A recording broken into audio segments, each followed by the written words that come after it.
So I will now call the meeting of April 22nd, 2013, Commission for Las Vegas Centennial Board to order. Are we in compliance with the open meeting law? Yes, we are. Thank you very much. And we're going to do a roll call.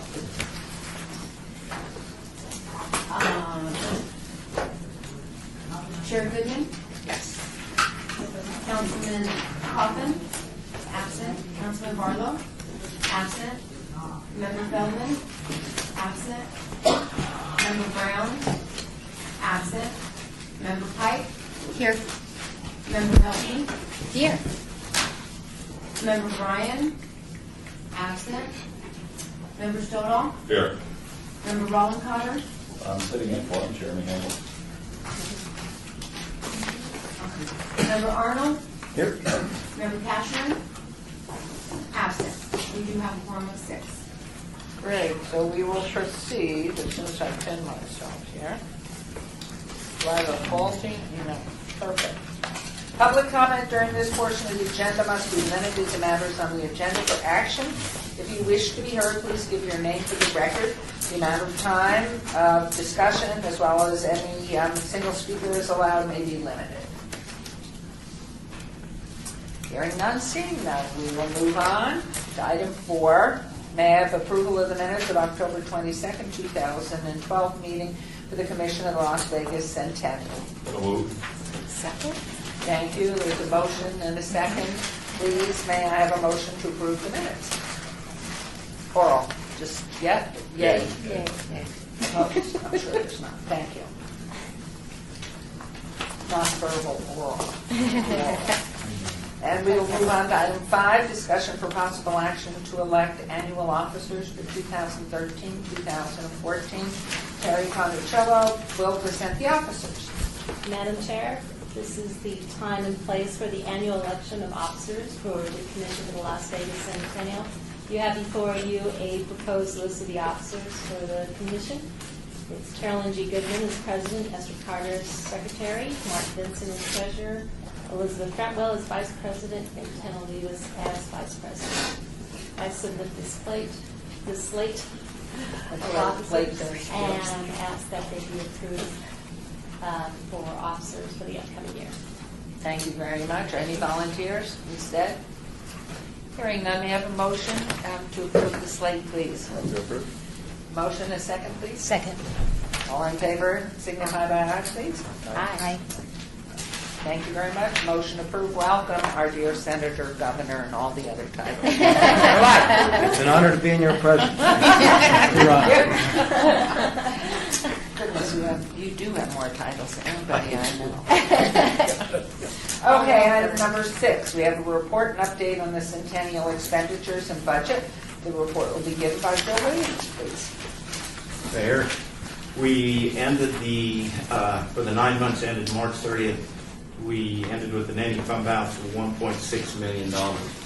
We have collected for the 3 months $1,300,000 in license plate revenues. The revenues have been holding fairly strong. They've been averaging around, the first quarter was $462,000, second quarter was $455,000, and the third quarter was $398,000.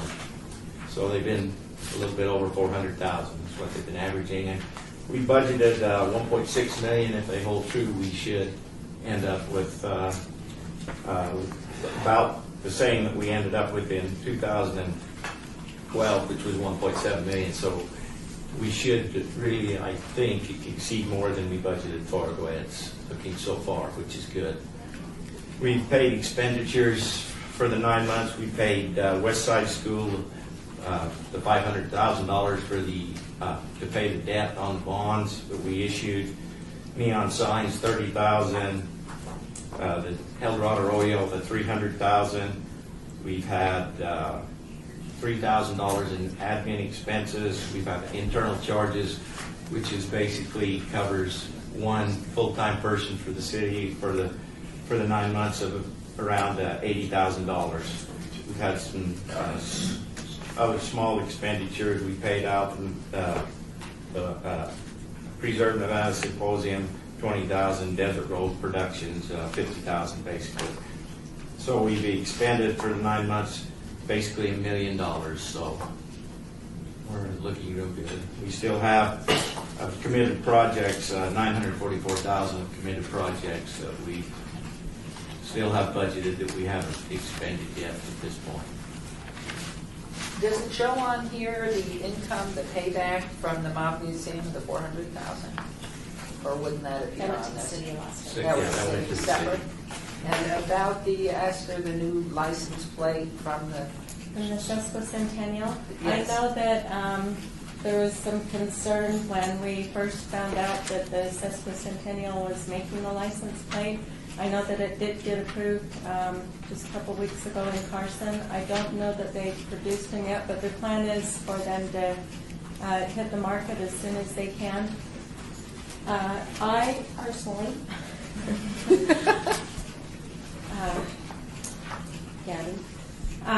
the design and the artwork is nice, but it's about the 150th celebration. Our strong point with our license plate is that "Welcome to Las Vegas" sign, so it may put a little ding in our budget for a couple of months. The good thing about our plates is we go on and on until we no longer make money on them. And I believe the Centennial, well, you may know this, they're ending at the end of the 2014 year.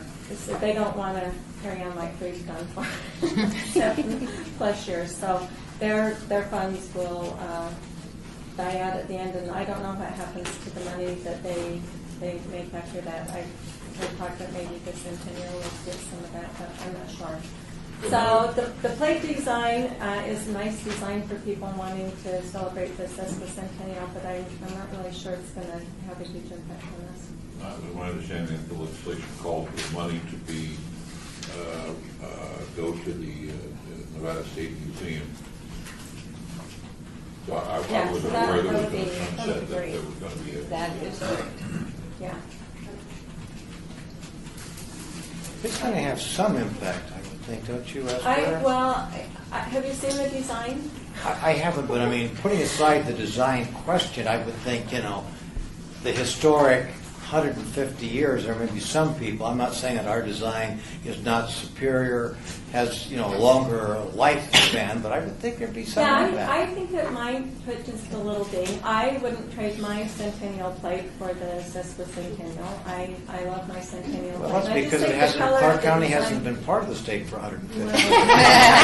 I understand I'm not gonna And let that is them- true.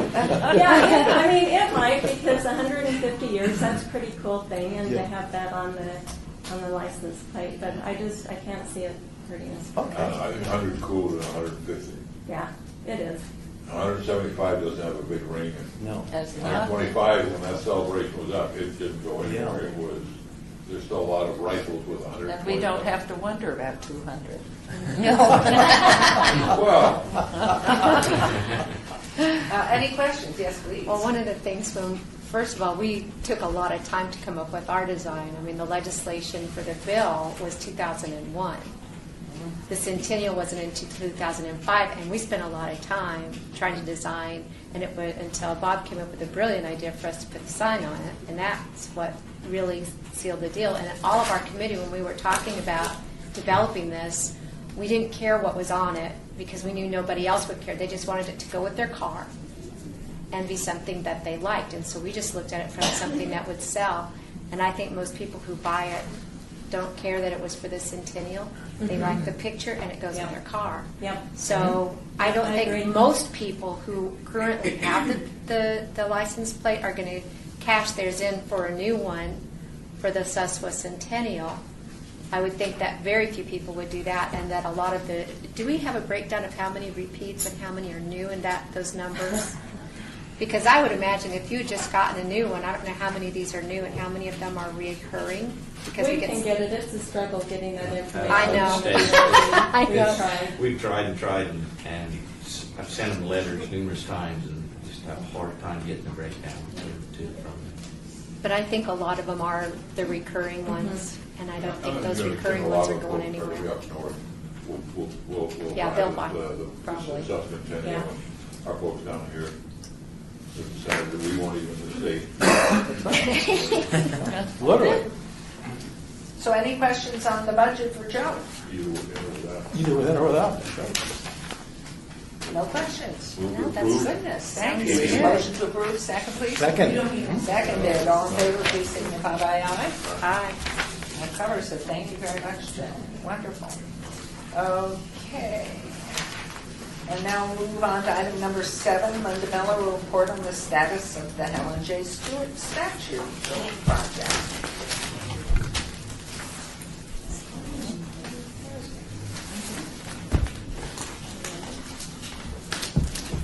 Have you ever had any problems down there with vandalism? We had a year ago, Easter break, unfortunately, it didn't bother the statue.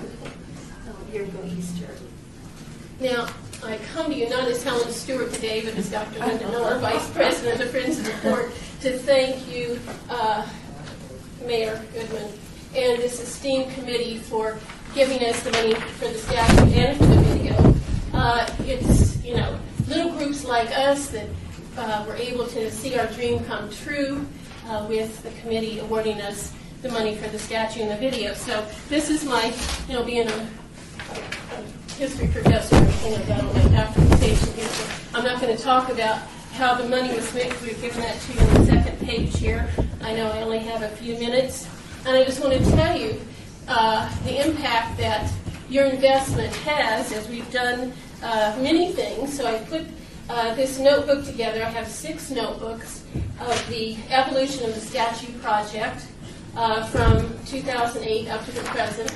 We have that at the Fort, the State Museum, UNLV, and the State Parks Office in Carson City, and also UNLV, the women's group there as well. So we have put the video in schools in Clark County, in the middle and high schools, and we also have them in northern Nevada. So there was a Northern Nevada Social Studies conference that we distributed those at, and I've just given you some letters of support from the State Director of Education for Social Studies, the former Brian Booth, the Social Studies Coordinator for Clark County, the lady from Northern Nevada, and the documentation on that. Now, we have a deed of gift that we've given these books to different museums, so you have a copy of those. And I know Clay T. White was excited about getting hers because she says now other people can see what our little group did and the impact that it has. Now, for the video, I wrote some curriculum, and that's what you have here, the teaching with statues here. And that's our curriculum there. And then we had a Teachers Institute on the 13th at the Nevada State Museum in the Old Fort, the first Teacher Institute on legacy of Helen J. Stewart. And it really showed that this video is really a need for the community, because we had 4th grade teachers that said that they had no idea, about all these details, and they really appreciated getting the materials for that. And then here's the program on the Teacher Institute there. The last thing that I've done is that I have my book on early Las Vegas that I thanked the mayor in here. This is the early part of Vegas from 1855 to 1935. Sorry, Mr. Cash is not here today to see this. But they said that this book, we should have a class set in every classroom, because, every school should have a class set. So that is a project for the future, but we can't thank you enough for all your help. Is that online? You put the book online? Arcadia, I think, has done that. So this is just the notebook contains all the presentations I've done. I've done about 16 around the community, and all the tapes of all the TV programs. We had wonderful coverage on the dedication day, and thank you again for and Senator Bryant for coming out on such a cold day, December 11th. Wasn't that windy? So. Well, this is How something fun. beautiful. Where is our historical room in City Hall? This in the clerk's office? Right here, right? We pass it around, it weighs about 50 pounds. Senators, Oh, yours, good, got would you it, take a got look? it. Yes, please. Whoops, whoops, wait. I think that's a good point, though. I mean, should the city, for the documentaries that it funds and for the publication funds, should there be a copy on file with the city? I mean, in some. Yeah, we can certainly give you that. I mean, as we move forward, maybe we should include that as part of the stipulation that the city get a copy for it.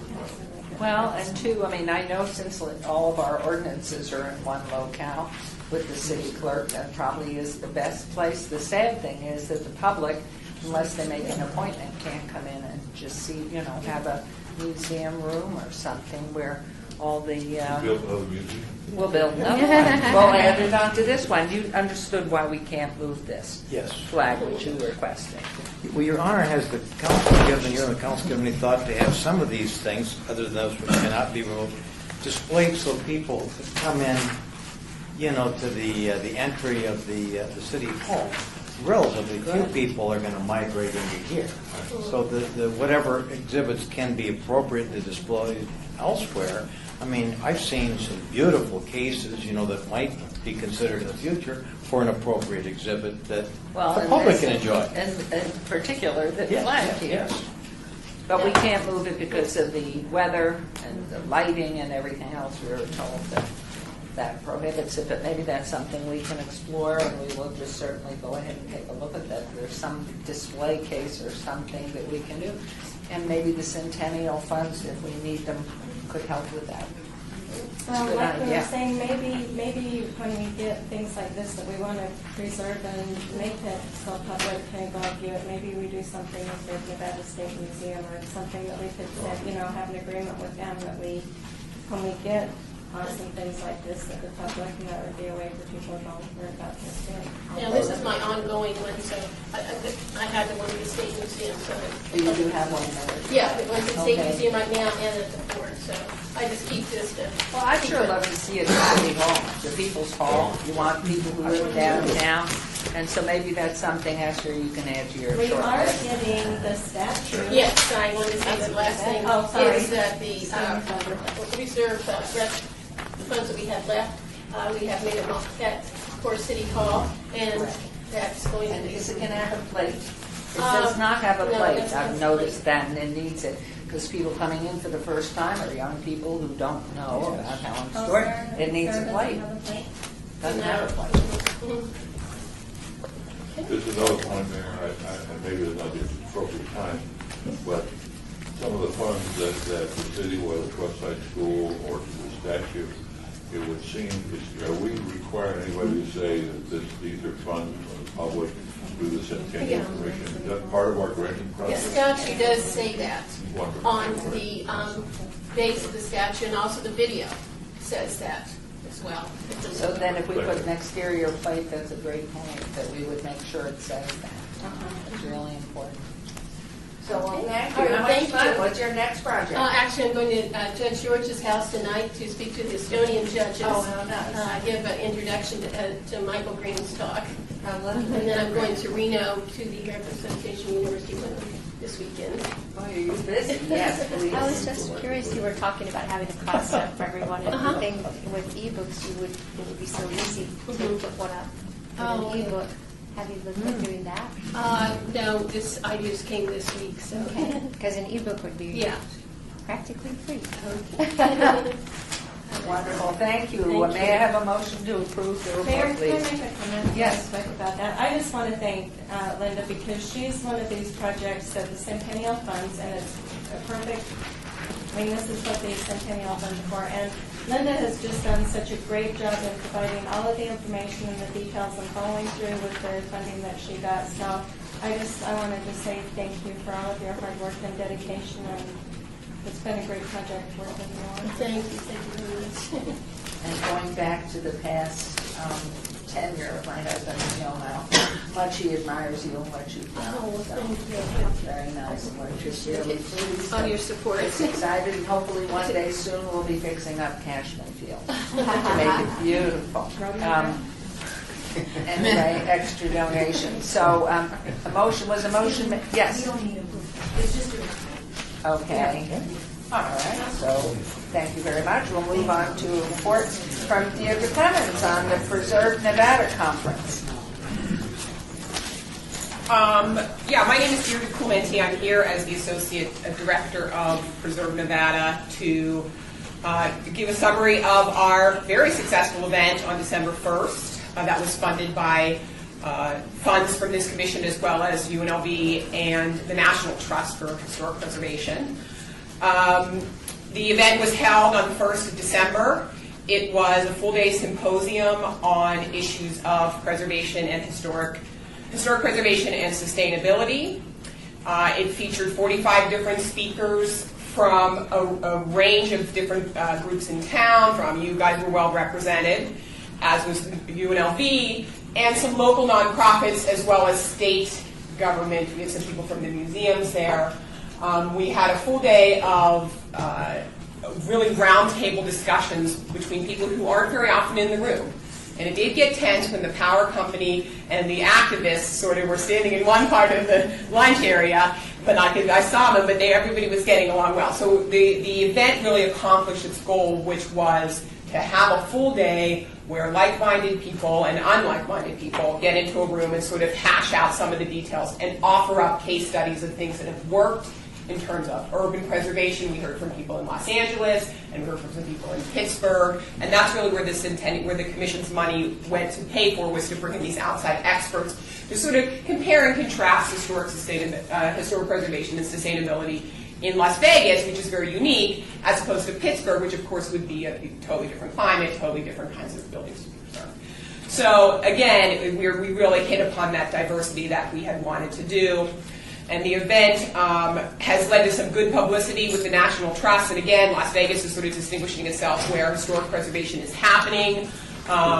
Late in the game, but hard in the game. So I think that this project really took us in the step in the right direction. We're working on a big web presence in association with Preserve Nevada, a small film we put together of some of the discussion points.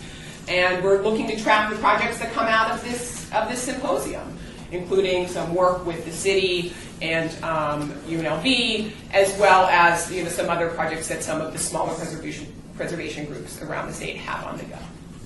So that grant, wasn't that 15,000? What was that? Pardon? 20,000. 20,000. Okay. Oh, great, because I think you made a presentation and came back to say. Came back and got a ton of help from Esther and Tom Perigo and LVCVA hooked me up and taught me how to make a pitch and all this stuff. So it was really, it was my first year in Las Vegas, and I really got a lot of help from people. So what's in the future? We've taken the mission online a little bit more, and other projects. So. Thank you. I had an opportunity to spend a full day there, and there were multiple seminars at the same time you wanted to be in every one of the seminars. There were at least two going on at each time in the city. So this was a well-invested $20,000. I would hope that it would be done annually. And of course, we can expand the scope. This was sort of our first time around the bush, and we got a lot of. We had a panel, for example, on the La Concha lobby and the story of the story of the La Concha lobby. And in the other room, there was, I think that might have actually been the power companies talking about working with local communities or something like that. So sort of different themes, but everybody had something to go to, and it was often that you look at the thing and say, I want to go to both of them. So I went to the one that had the better snack on the table. Any other comments, questions? And on this, we don't need a motion either. Okay. Thank you, Deirdre. Thank you. Good job. We'll move on to item 9. We have a report update from Courtney Mooney, Historic Preservation Officer on the Big 3 Hotel, including the status of the request for proposal for a historic rehabilitation analysis. Hi, good afternoon, Mayor and Commission. So I believe where we left off was Councilman Coffin had brought up a discussion with the group about the status of the Victory Hotel, and in that the owners, the current owners, Oak Brook Realty, were hoping to possibly be able to sell that property. And Councilman Coffin's specific concern was, what is the future of the Victory Hotel?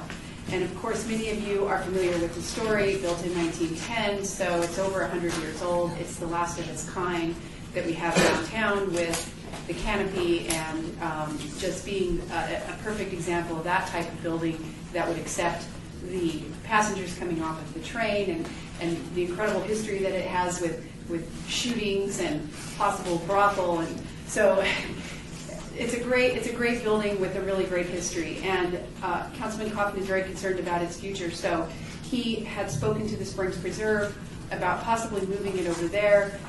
That may or may not be cost prohibitive. We're kind of at that fact-finding stage.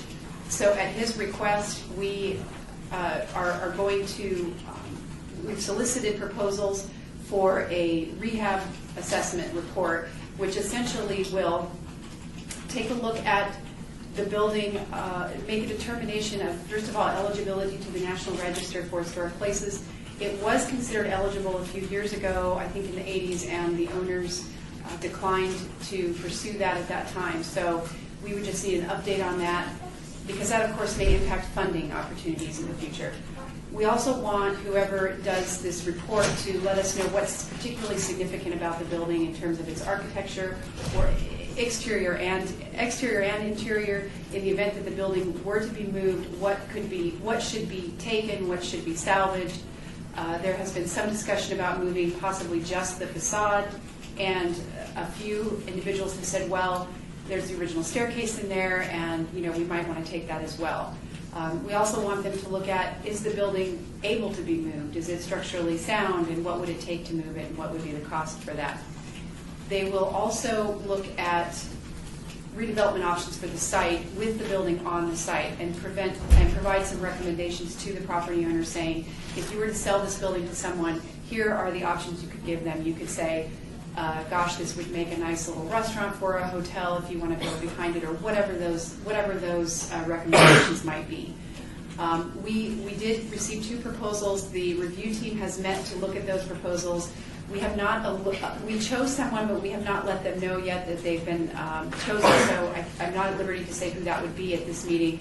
But they gave us a 4-month time frame on that report, so we expect something by August if we can move ahead fairly quickly with, we have to negotiate a little bit of the scope of work, and then we should be able to move forward on that and have something for you.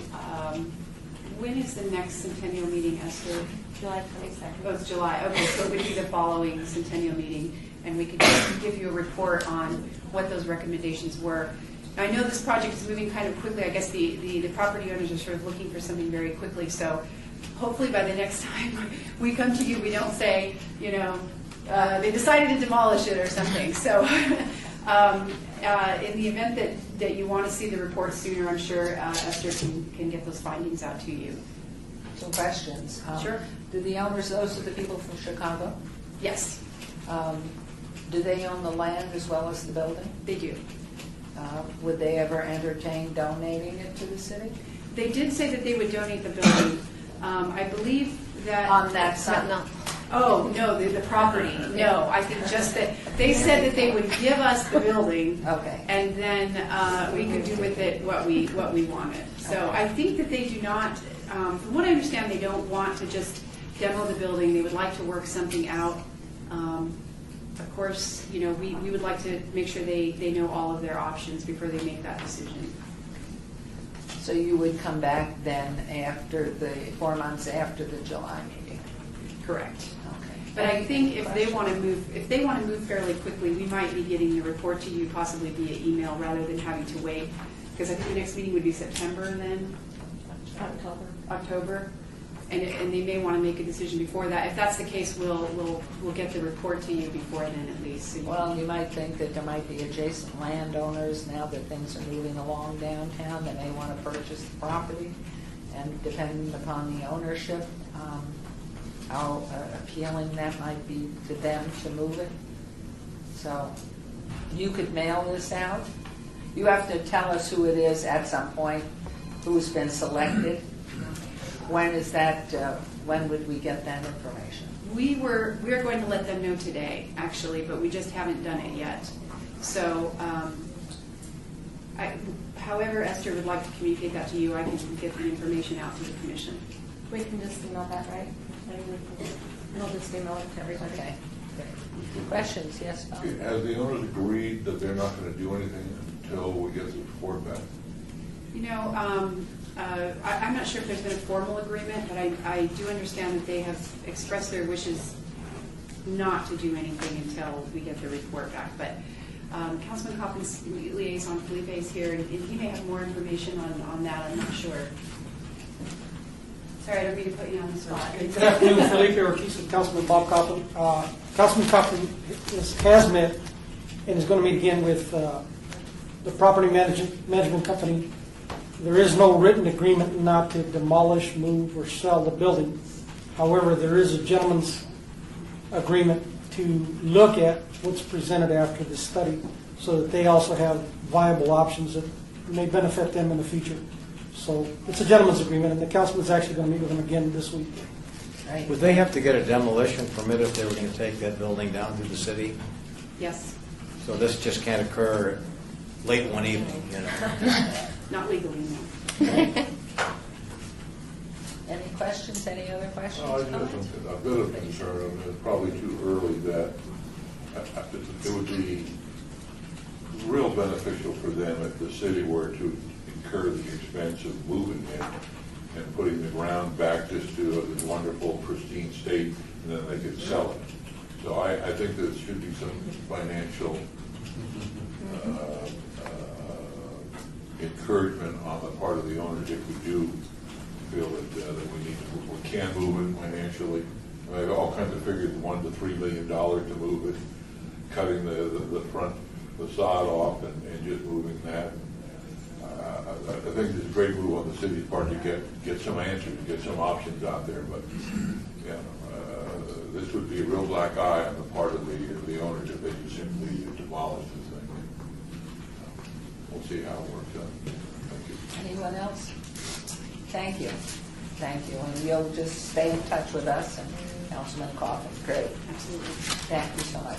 We'll move on to item 10. We have a report update from Dwayne Ledoux, Executive Director of the El Dorado Rodeo, and Esther regarding the parade. Mayor, commission members, yep, we're 24 days away, and the rodeo starts again. Wow. Seemed like it was just yesterday. We do start off first, so we're going to have our trail ride this weekend up at Bonnie Springs. That's traditional. And then we have our art show will start being set up tomorrow night, and it'll run through the week until May 5th. So you come down to Lodge, take a look. There'll be over 118 paintings from local artists and some sculptures. And there'll be a silent auction on that Sunday with wine and cheese, 2 o'clock on the 5th. And then we have a couple of mini kickoffs. One at Cal Ranch, the new store here in town, out at Mountain's Edge, again at Friendly Fort. So there's a lot of good PR starting. We've got a insert going in the RJ this year for the first time. They came up and offered to do that. So that's going to be very nice. It's quite extensive. Got a lot of information in there. And I think people in the city will be surprised to be able to take a look at that. We also, this year, on our Thursday night, it's a locals night. That's where we kind of work out the bugs and make sure the lights are working and cows know which way to go and everything. And we get our locals in there to do their roping and bull riding and barrel racing and such. But we're also this year at 5 o'clock, we're going to start and we're going to have an exceptional rodeo, which is where we bring in kids with disadvantaged children, be able to come into the arena and have some fun for an hour and a half. And then we're going to have the extreme wild horse race. It's crazy where they let the horse out and they have to catch it in the saddle and ride it. That's very popular. Action packed all the way through that day. Disadvantaged children. Not the disadvantage. What do they No, have? we- Do you I have went- any I little went- shoats or something for the little ones? Yeah, the little ones, what they got is they got barrels set up to where they can ride the barrel and it acts like a rocking horse. They can rope things. They can, I mean, anything that has to do with the rodeo, they've mocked it up in little kid style. And they've done this so that these kids can do that. We also are going to, we put out over 3,000 tickets for kids in the community to be able to come for free. We want them there. We've gone to Matt Kelly Elementary, the Police Athletic League, Cunningham Elementary, Sheila Tarr, Elizabeth Statham, Whitney, Sister Bailey, and the virtual school. You know, there's 5,000 kids that go to school on a computer. And they don't have any athletics that they're in or anything else, and they really love to be able to come to something like this. So we're working hard on getting them in. Plus, Foster Families of America say they need help too. So we're doing that for them for Thursday night. And then Friday night is our Whiskerino contest. PRCA rodeo starts. It's going to be a lot of fun. Whiskerino contest, very popular every year. That's our beard growing contest. You can get in that. And Saturday night is our tribute to the military. We've got over 1,000 tickets that we're giving to families to come to that, and we'll give out more if they show up. How do you dispense those? We have a young lady who has Horses for Heroes. She goes out and does riding events for them at the base. She also does them in another location. Last year, we passed them out. We had them come down to Ford when we had our little opening, and we gave them out there. But she coordinates getting those out. She's got 1,200 and some odd families that she deals with, so that helps there. And then we've got Sunday. We changed it to a matinee, starting at 4 o'clock instead of 8 o'clock at night, so that families will want to come and be able to get the kids home before it's too late to go to school the next day. So that'll be at 4 o'clock, and that day is dedicated to Susan G. Komen Foundation. But our budget, as you well know, is very large to put this on. $670,000 to put on everything, the art show and the rodeo and everything else. But $567,000 of that is the rodeo. And I'm very happy to say that we were able to go on out with this grant and everything else. We came up with $567,000 to pay the hard cost. Wow. That means we get to give 100% of the ticket, money that we bring in, back to the kids in the community. Simply wonderful. Yes, we're happy with it. And on the following night. Oh, I forgot about the parade. I talked about the parade. Oh, okay. Sunday night, She's always yelling. like you said, the Susan Komen, that's our Cowboys for a Cure. So we want everybody to come out and wear pink, pink, pink, pink. We want the rodeo grounds filled with pink. And for every ticket that is sold that night goes right to our local Susan Komen office. So that goes locally to help with the breast cancer awareness. Great. So everybody come out and wear pink. That ought to be a lot of fun, as it is every year, and it's getting bigger every year. Ticket sales are up again, pre-sales are up, so everything's moving really good. And we're getting other businesses calling us now wanting to be a part of it. So we're earning our stripes. Great. How about any billboards up, anything like that? Do you Everything have any donated? The bill, not not too many people donate. That's one thing about that 567 too. There's only about 80,000 that's being paid to outside of the state of Nevada. The rest of it is right here with local businesses. Right. So, no, we do all of ours.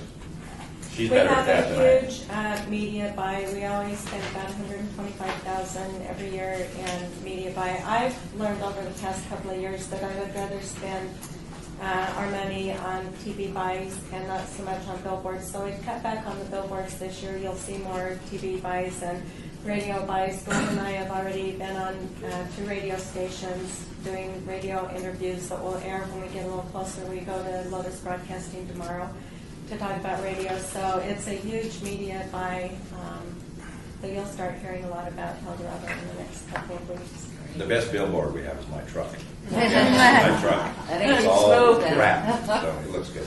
Dwayne, are the officers of the lodge still introduced and ride out at the opening of each rodeo? They're introduced, but there's not too many of them that are brave enough to ride. So we've got a stagecoach. Nell comes in with his stagecoach, and we'll put them in the stagecoach and put them around. More than 50 years ago, the Exalted Ruler, who was the last in those days to be introduced, rode out at the old thing, and those that really knew how to ride would spur the horse and rear. Harley Harmon was raised in an urban environment, let me put it that way.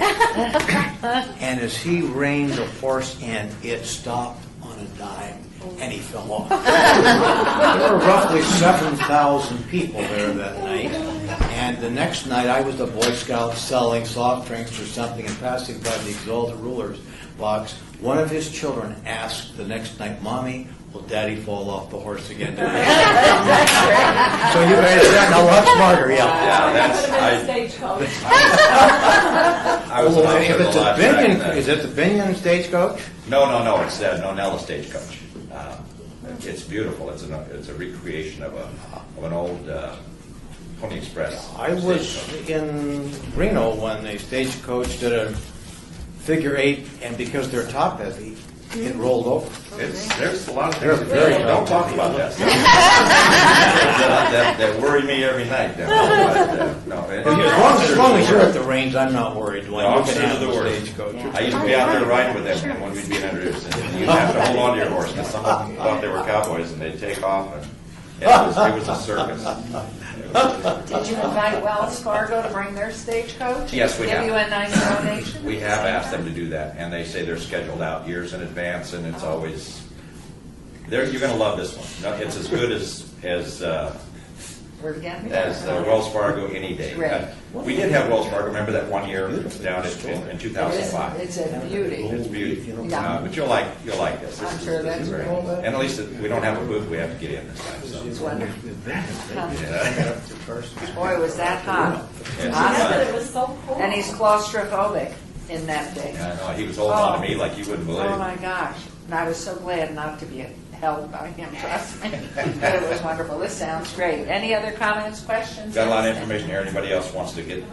And I some love the information on it, coloring please books. help Those us. are great. Aren't they Very cool? good. We put out 10,000 of those, and Porta Subs puts them out at their locations, and the kids love them. We've added more and more characters to it every year. That it's getting to where we have all sorts of different art characters for our different events. Last year was the bucking horse, and this year they went with the steer wrestler because our Exalted Ruler gets to pick what he wants to have. And so we've still got quite a few to go through. And But excuse me my stupidity here and ignorance. Does our Eldorado Henry or somebody have a name? In the coloring book, it asks everybody to give it a name. And so one of these days, we're going to have a competition and let these kids win whatever to give a good name. The old one, remember back at the lodge, the white horse that we call him Homer. That's Homer. We still have Homer. He's on the float, the winning float this year, by the way. It's going to be a great float. Wonderful. But yeah, no names. We're going to have to. They have the name? Yeah, it's great. The parade is on Saturday, May 18th. It starts at 5 p.m. I'm still taking applications up until the end of this week, so I'll give everybody a report after we get. I've got about 5 high school bands signed up, but I got a few more applications in today, so Wonderful. we'll give a report, and I'll be sending an email out to the members if you want tickets to the road or anything to Very sign up. exciting. It's great to have it back. Great. What is this, the third? And year? if the old Victory Hotel is imploded one night and nobody knows who, don't look at me because we are trying to find a vacant piece of property to have the rodeo after this year. This is our last year on the downtown rodeo ground. Don't give up on Cashman Field. There are things afloat. How many acres again? There are 57 acres there. Oh, Victory Lot. Oh, the Victory Lot. Well, it may take up. Victory Lot is just, well, yeah, they got a committee set up for that now looking, and I'm sure you're aware of, my wish is, of course, we have 30 acres or more. We're only working on 10 now, 9. And to be able to do it right, we need 30. There's a couple in the works that she showed me that I kind of like, but we'll see. And that's the first thing we do June 1st when this thing's all put to bed. Wonderful. I know you've worked We got to so find out hard where on it's this. at. We got to find out where that's And at. you're locking people up too? Oh, yeah, we'll have the jail. See, the jail will be at all the little ones, Mountains Ridge and everything, but it'll also be down at the fairgrounds. It'll be down there all the time we're there. We've been locking people up all year long. A lot of the clubs in town like to have us come to theirs, like Opportunity Village or Child Seekers. They want us over there so that we can lock their folks up. And then they know who has the most money, and they charge them a lot of money to get out. So it raises money for them, and it gets us exposure. So our ranger crew has grown from like 5 to 35 people now. So And how about one at 3 Square? 3 Square? that does all the meals for safety and We everything. haven't. Try safety. Okay. I mean, 3 Square. Yeah. Great. I just think it's wonderful. We're excited because young people don't know how great this was in his youth. 65 years ago, I think, this year is when the stadium was dedicated, 1948. Yeah. It's awesome. Thank you. Okay. Thank you. Okay. Great. Okay, and now we will move on. Oh, Courtney, your double header. Oh, my. We have a report and update from Courtney Mooney, Historic Preservation Officer, on the status of the Adobe project, Floyd Lands Park at Tule Springs. Hello again. Hello. I need to operate the computer, so I'll migrate over there. Once again, I think where we left off with this project was the commission approved Thank you. some funding to hire a historical preservation engineer to take a look at the old adobe out at Floyd Lands Park. And we proceeded with that, and we hired Bill Green. And you may be familiar with, we've worked on quite a few projects in Las Vegas. He's our go-to for these old buildings. But Mel's going to give us a little presentation about his report. He's going to talk to you about his findings. He took a look at the building and has some recommendations for treatment. So once we hear that, what we like to do is take comments from the commission about your preferences, because we most likely will be coming back to the commission for a portion of the funding for whatever treatment program is finally chosen. We also have some other funding options that I wanted to make you aware of, that we would also be pursuing Commission for Cultural Affairs funding if that is made available, and also state historic preservation funding to supplement anything that we decide to move forward with. So he's going to go over the treatment program options with you. We would like to get some comments on your preferences, and then we will take those comments to the Historic Preservation Commission for further discussion. So at this point, I will turn it over to Mel. And Mayor, Commissioner, thank you How are for you? permitting Welcome. me here. I was worried she was going to say they hired a historic engineer. I get the resemblance. It's going to be kind of yours, oops, wrong one. Hang on. Yeah, sorry. Anyway, the Adobe it's actually kind of a stone and adobe building. Much like the Kyle Ranch in North Las Vegas, similar construction when I worked on that for them. It's just give you a little background. Obviously, it was an early pioneer from the turn of the 20th century, around 1900. Built a stone building out there. Later on, it became a ranch, and eventually migrated. I put here into a divorce ranch. That was the kind of steers they were, you know. That was what they were herding. But anyway, today it's a City of Las Vegas park, and it is designated as a historic site on both the local and the National Register. It may only be the only historic site in the northwest section of the city. There's archaeological and stuff like that. This is a picture of it. You see, even when this was taken, which I assume is in the 40s or perhaps 50s, it was a stone, kind of worn or weather beaten even then. Today, it's just, I kind of summarize this, but I'll say it again. Late 19th century was a house, pioneer cabin, adobe. Right now it's fenced off to limit access. The walls are kind of wobbly, and there's some collapse. The rangers out there report that the fence, which is about 4 feet high, does not deter kids from climbing over and running around the structure too. And so there's significant deterioration. This is not a pretty sight today. And even recently, a flood last summer washed out a wall. We have a TV spot that came out and interviewed us out there around that same time. So here it is today. It's got a protective canopy over it. Here's the fence.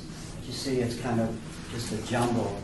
I mean, if you look at it, you see there's walls and there's roof, and actually pieces of roof. There's a lot of artifacts there. Let's see. So we had several options. One is just stabilize it and arrest the decay. Whether you can accomplish that easily or not is the question. How about rebuilding the walls that have fallen and replacing some of the walls, secure it? partially roof it as a second option. And the third option is to really go for restoration. The restoration would be to rehabilitate the building, use all the historic material, add what we need, fixing up the walls and roof and the door openings. Just to say it again, you could brace the walls, put all the artifacts on the site, set them up for a display of doors and window elements and so forth. We retain if we kept this option, we'd have to retain the fencing, maybe go to a taller fence. The public value for that is it would stabilize for future rehab if that was ever chosen. And there's an opportunity for some educational options, uses at that point. And our cost estimator, which the city hired a professional cost estimator, came up with a budget of $50,000 for option 1. Option 2, going a little further, rebuilding the walls and replacing them, brace them as necessary. Retain the canopy. Whether we remove the fence or not is a question that will come up. Secure the opening so people can't get in the building, but they can still look in it. And there now you're starting to pick up better educational options. Students could be taken out there. Public could see the building closely. There's kind of a tourism side to it. Maybe not like the fort downtown, but in a similar way. And then it jumps to about $100,000 or $110,000. And the third option, to go all the way with this and rebuild the walls as necessary, preserving all the historic walls, rebuilding the roof as it was in that early photo. Again, keep the openings, but now we can put displays in the building because we have protected openings to keep people from going in. Staff could enter the building, I should say that. It'd be safe, probably meet the current building codes or some building code requirements. It would be safe, it would be preserved, and it could be used.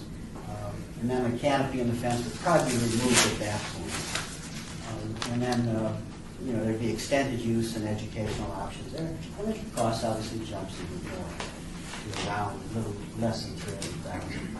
Well, we recommend option 3 because option 1 and 2 are just steps along that path.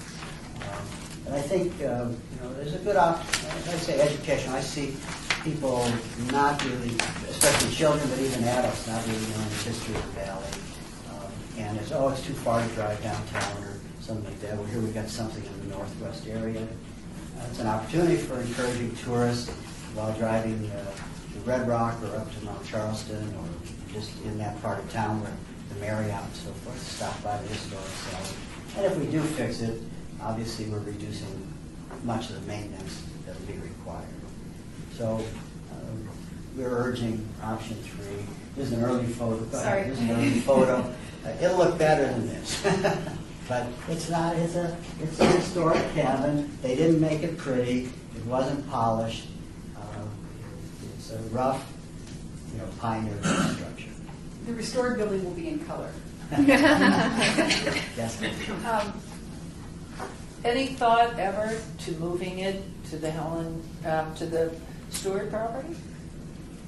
I don't think you could move it. We would have to disassemble it stone by stone and pick it up and move it. But it's collapsed quite a bit, correct? Some has. There's How many walls remain? Well, there's 3 reasonable walls. I mean, it has more. There's interior walls, so when I say 3 reasonable, a couple of the exterior have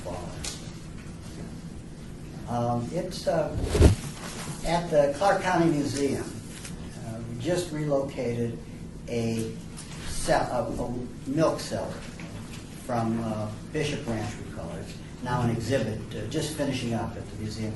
And there, they took the stones, numbered each one, put them on pallets, trucked it over to the museum, and have just finished the rebuild. But it's not, the context is lost.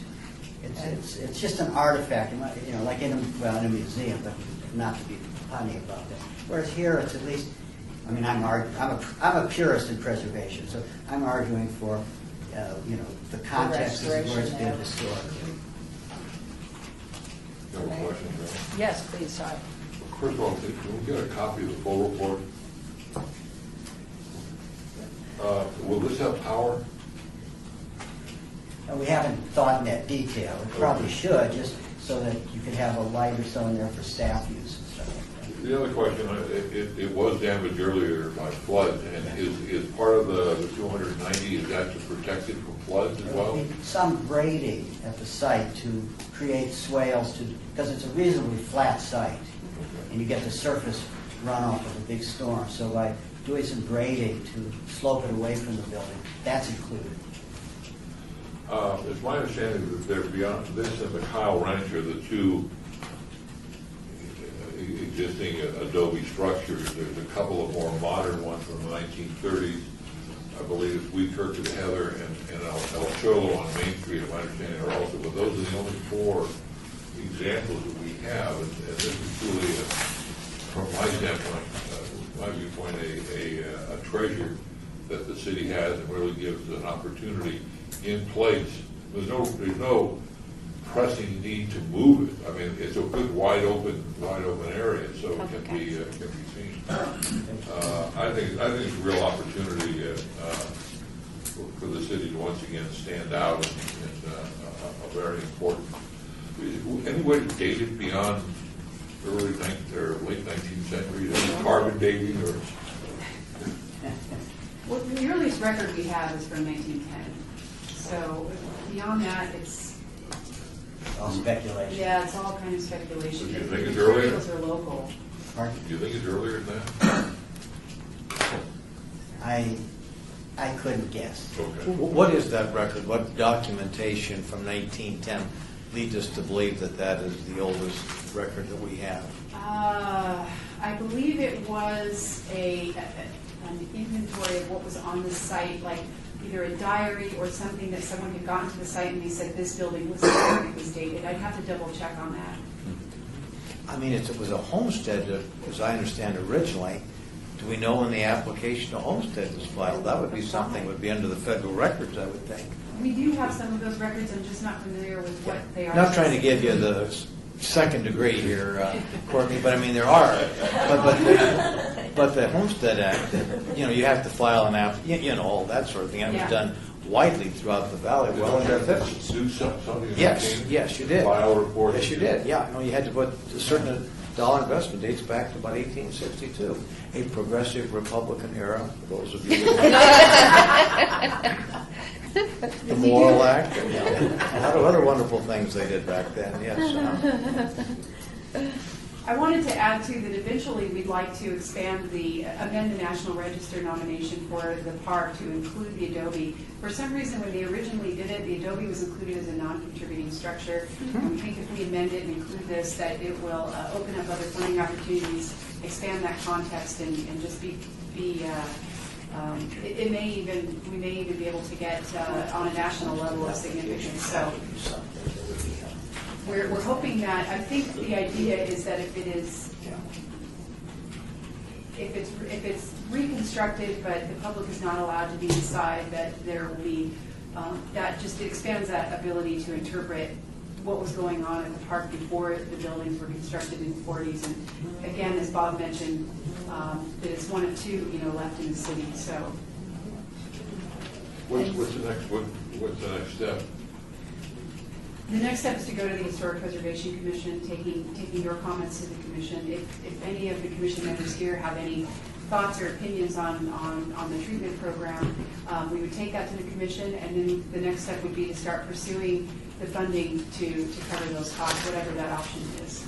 Has UNLV been involved to the point of doing any excavations, gentle, in the area around there? The site has been excavated a couple of times. It's been a while since the last one, maybe 10, 15 years. As Earth shifts. Right. Hopefully the stuff underground hasn't changed.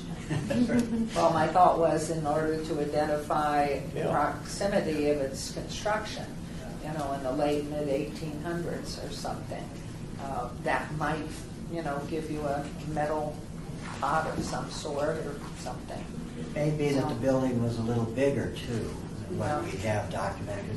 In this picture, I see we're to about from here to here. I still see something over here. An archaeological dig might show foundations or something like that. I have to go back and see what. So as a general statement, UNLV's anthropological excavation group has not been out there just sort of Not, making an not assessment? recently, no, but then that's because Archaeological, I didn't mean anthropological. I think, Sounded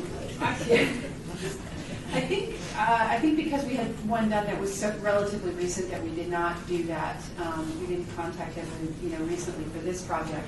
But we do have drawings from that survey. Interesting. I do think the students in the archaeology department, because they're so involved in Thule Springs, everything that's happening out further out, would really be interested. I mean, if nothing else, just as a touchstone. Well, we've talked about possibly turning this into a teaching opportunity as well with the reconstruction of it, with the actual, constructing of the adobe bricks, the numbering of them, just the whole process of putting it back together. And this would be a really good opportunity for that with archaeology. Yeah, that works. Archaeology students. Centennial. Yeah, there, say that twice fast. Esther's got that down pat now. Say it I again. can say it now, Centennial. Courtney, is that the earliest photograph that we have of the, I don't know if it's the earliest, but it's definitely the best one we have of that angle. okay? Okay, well, thank you. Are there any Yeah, things- this is it. This Are there is it. any other Yeah. activities going on at Thule Springs that might be synergistic with this, that we could maybe capitalize on, so that as this is rehabilitated, it could be part of something else going on, or that we could co-opt into it? I don't know For the about public? long-term events, but there is a lot of programming that goes on at the park. There is a lot of programming with Boy Scouts, and so we talked about that as well, with having them help with the bricks if they're going to be reconstructed or whatever. There are certainly opportunities to create some events surrounding this. I think that would be really appropriate. And anything with the Indians, I'm sorry? Native Indians, native here on this. Well, it's out towards the Paiute area up there where the lodge is, the golf course. I was trying to. It's on the way. Sort of PC. Because in relation to what you've just said, I know we're in front of the federal government for Thule Springs and making that a national park and preservation, so maybe there's some way to hook in something there too. Well, thank you. Mayor, Yes, please. real quick, on the National Register, how long is that process to have this recognized? I think the opening the funding source would be, I would think, tremendous for you guys. Yes, it would. It really depends on how long it would take to redo to add that particular context into the document. We'd have to probably find a student or someone to actually do that, and then the process as it goes through the state and the Park Service can take roughly about 6 months, I guess. So, but I think we can try to do this concurrently. It's already listed on the National Register, but we would like to try to get the Adobe added into that context as a contributing structure, and then pursue it on. It sounds funny, but when you're listed on the National Register, there's different levels of significance. So it can be on the National Register for the local level of significance, and then on the national level of significance. So we'd like to pursue that. Do you need the vote or support of this board? Yeah, any comments would be great, because then I can take those to the Historic Preservation Commission. So if you have some ideas about what you would like to see. One last question. Depending on what plan you ultimately go with, how much are you going to look to this board for assistance when you're fundraising? I think we're going to try to apply for things concurrently, unless we're directed otherwise. We did the Commission for Cultural Affairs, and Commissioner Stovall might be able to elaborate more on this, but they had a meeting and they rated the Adobe as one of their. This is very informal. That's Informal. Informal. Thank you.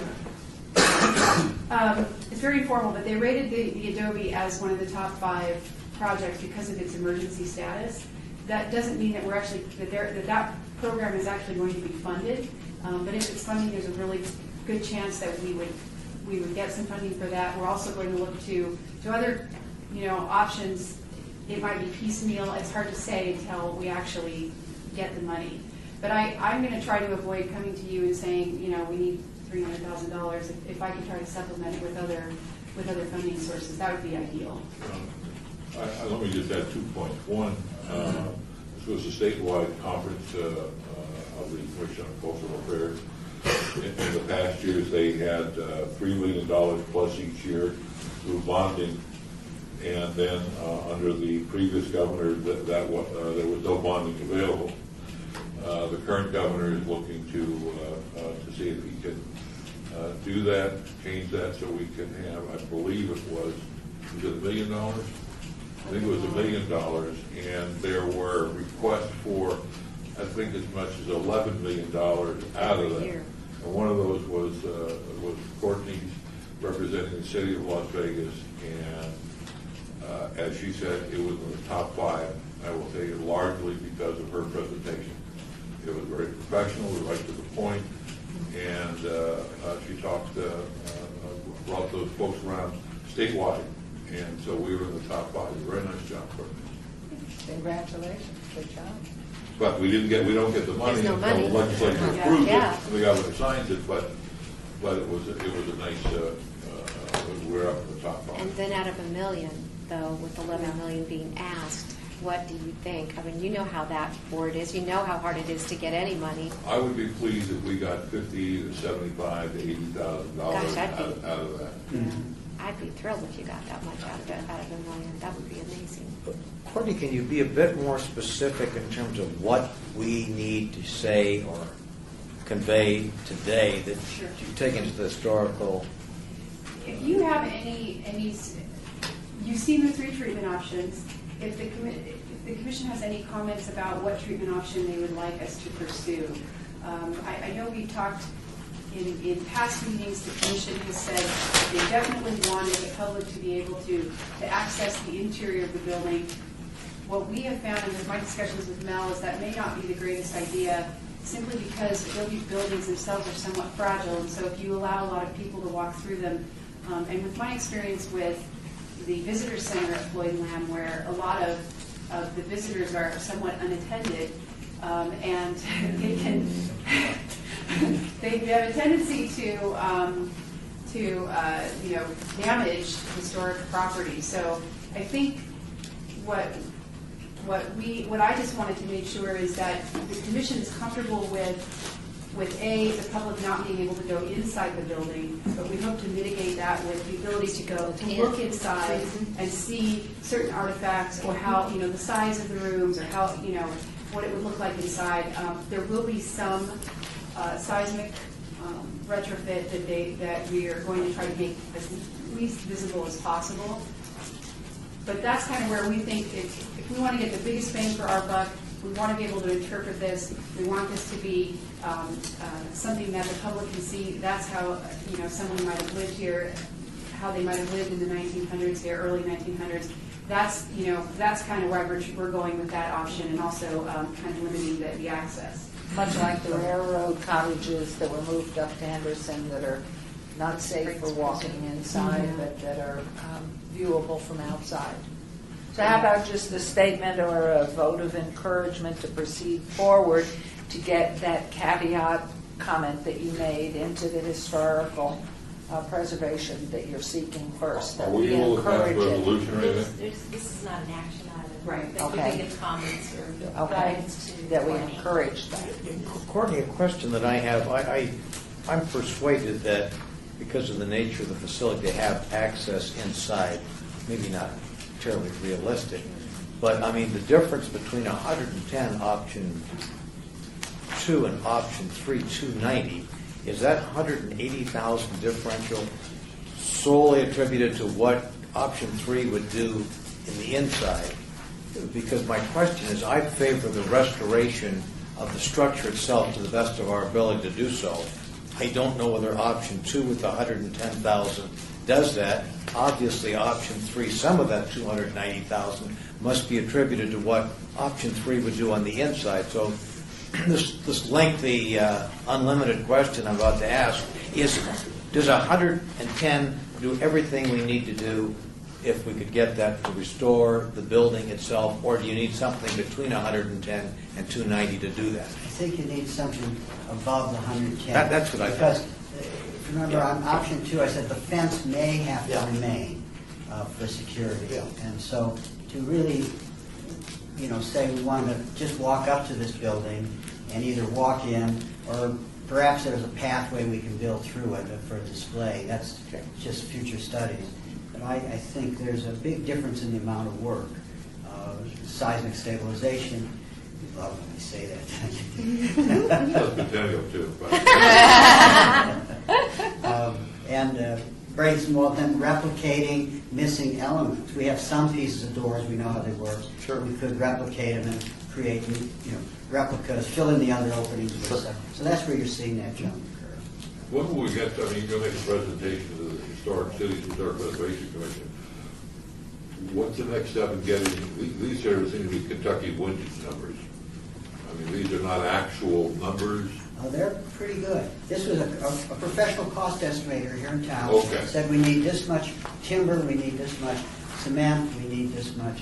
Grading and everything. You've got the grading in there and everything. Grading, and then there's even, what are called soft costs, inspection, we don't have permit, the little cost called engineering, but anyway, so forth. And they did go in and assess the foundation?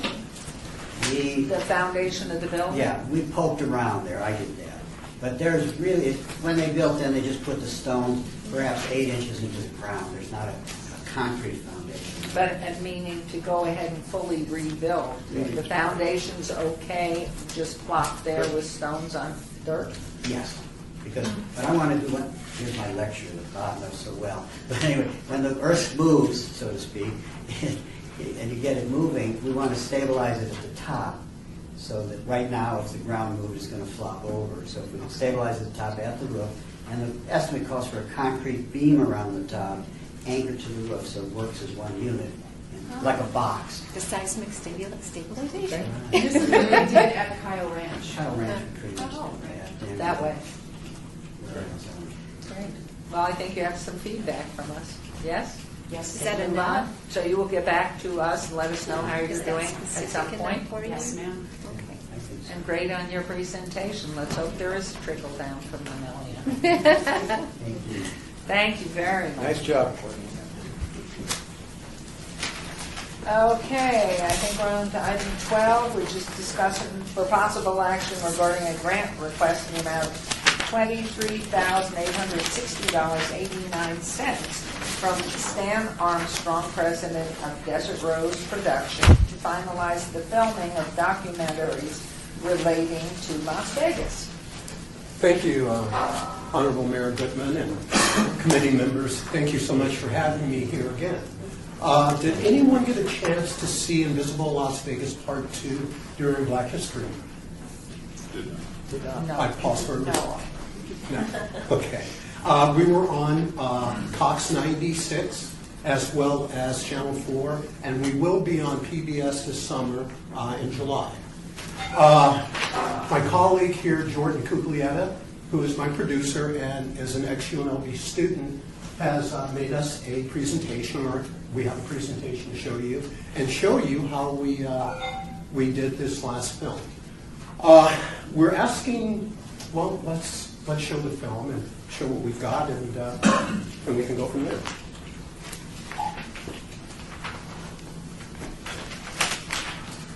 Tanner, these presentations are on the disc that would be available for the city's archives as well? Or?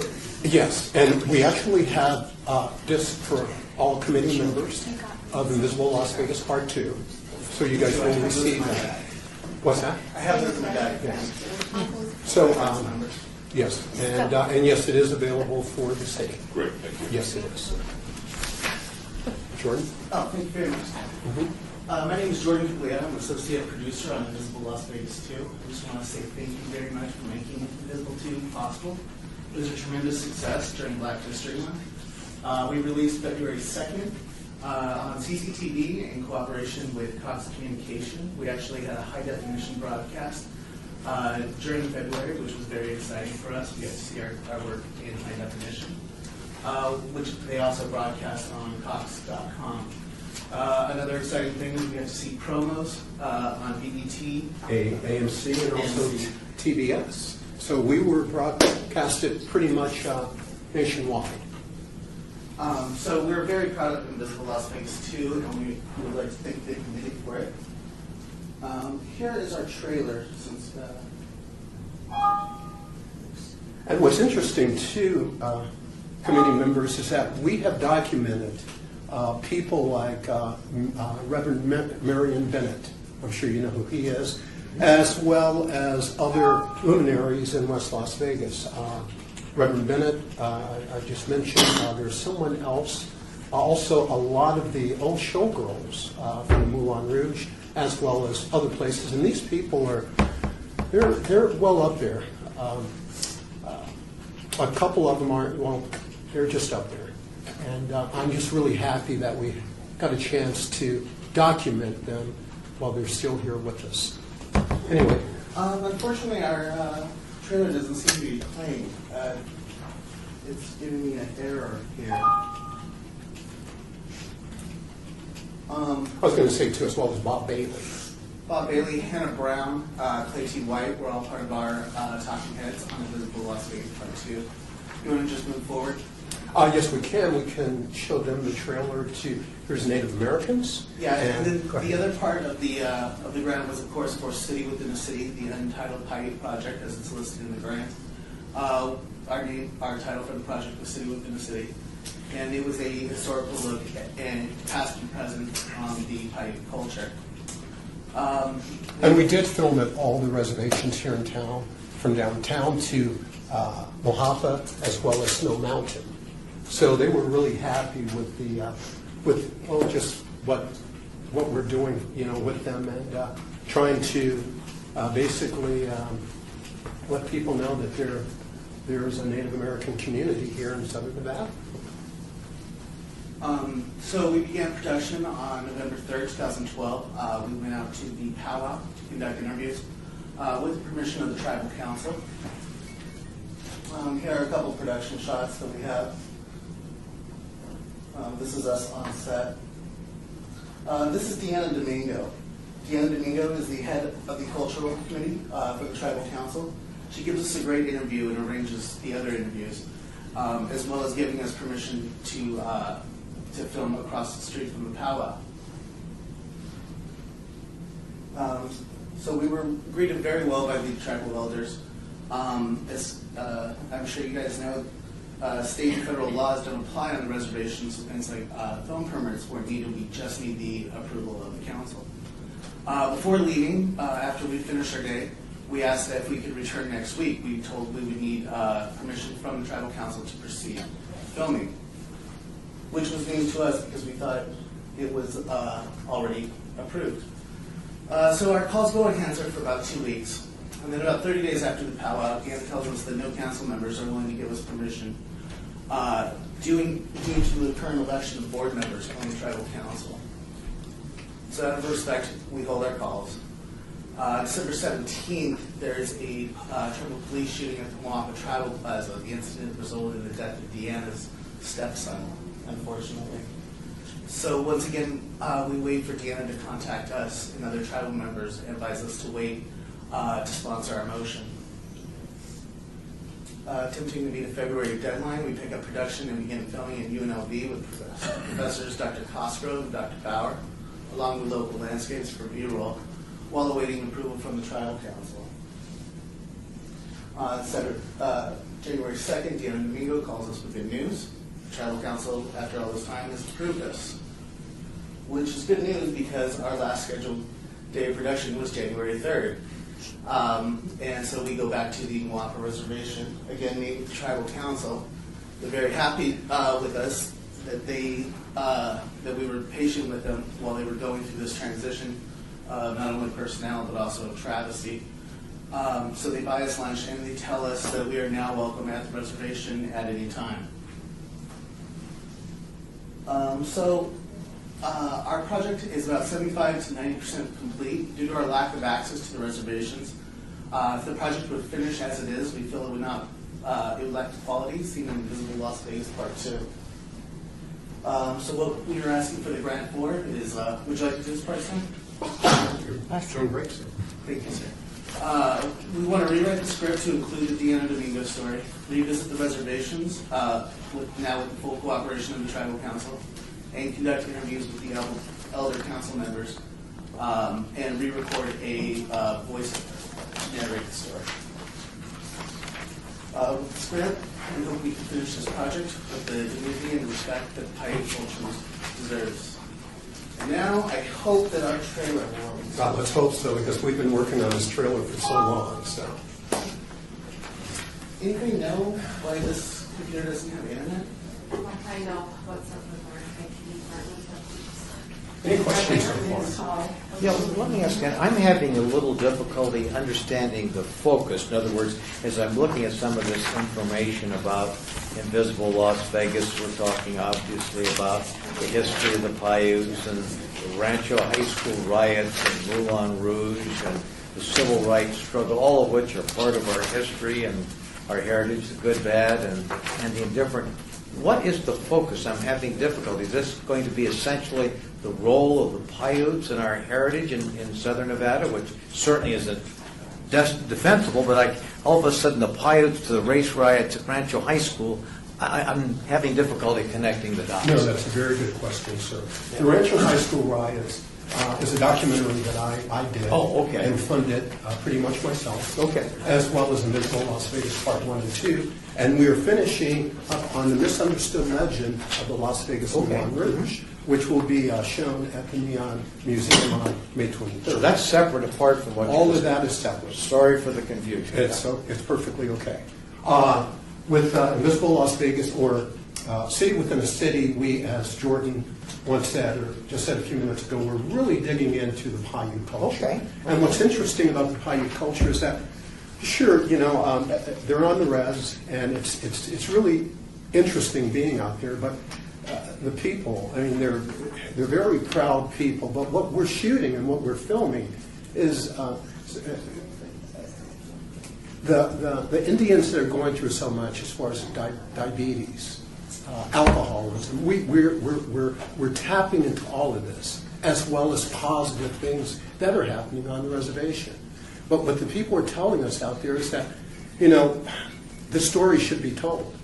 We do have some poverty out here. We do have a lot of people that are diabetic. So,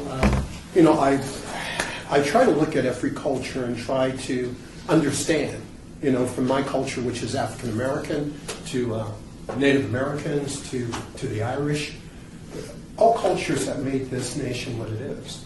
And we are a melting pot here in Las Vegas. And this is why I'm doing these documentaries this way.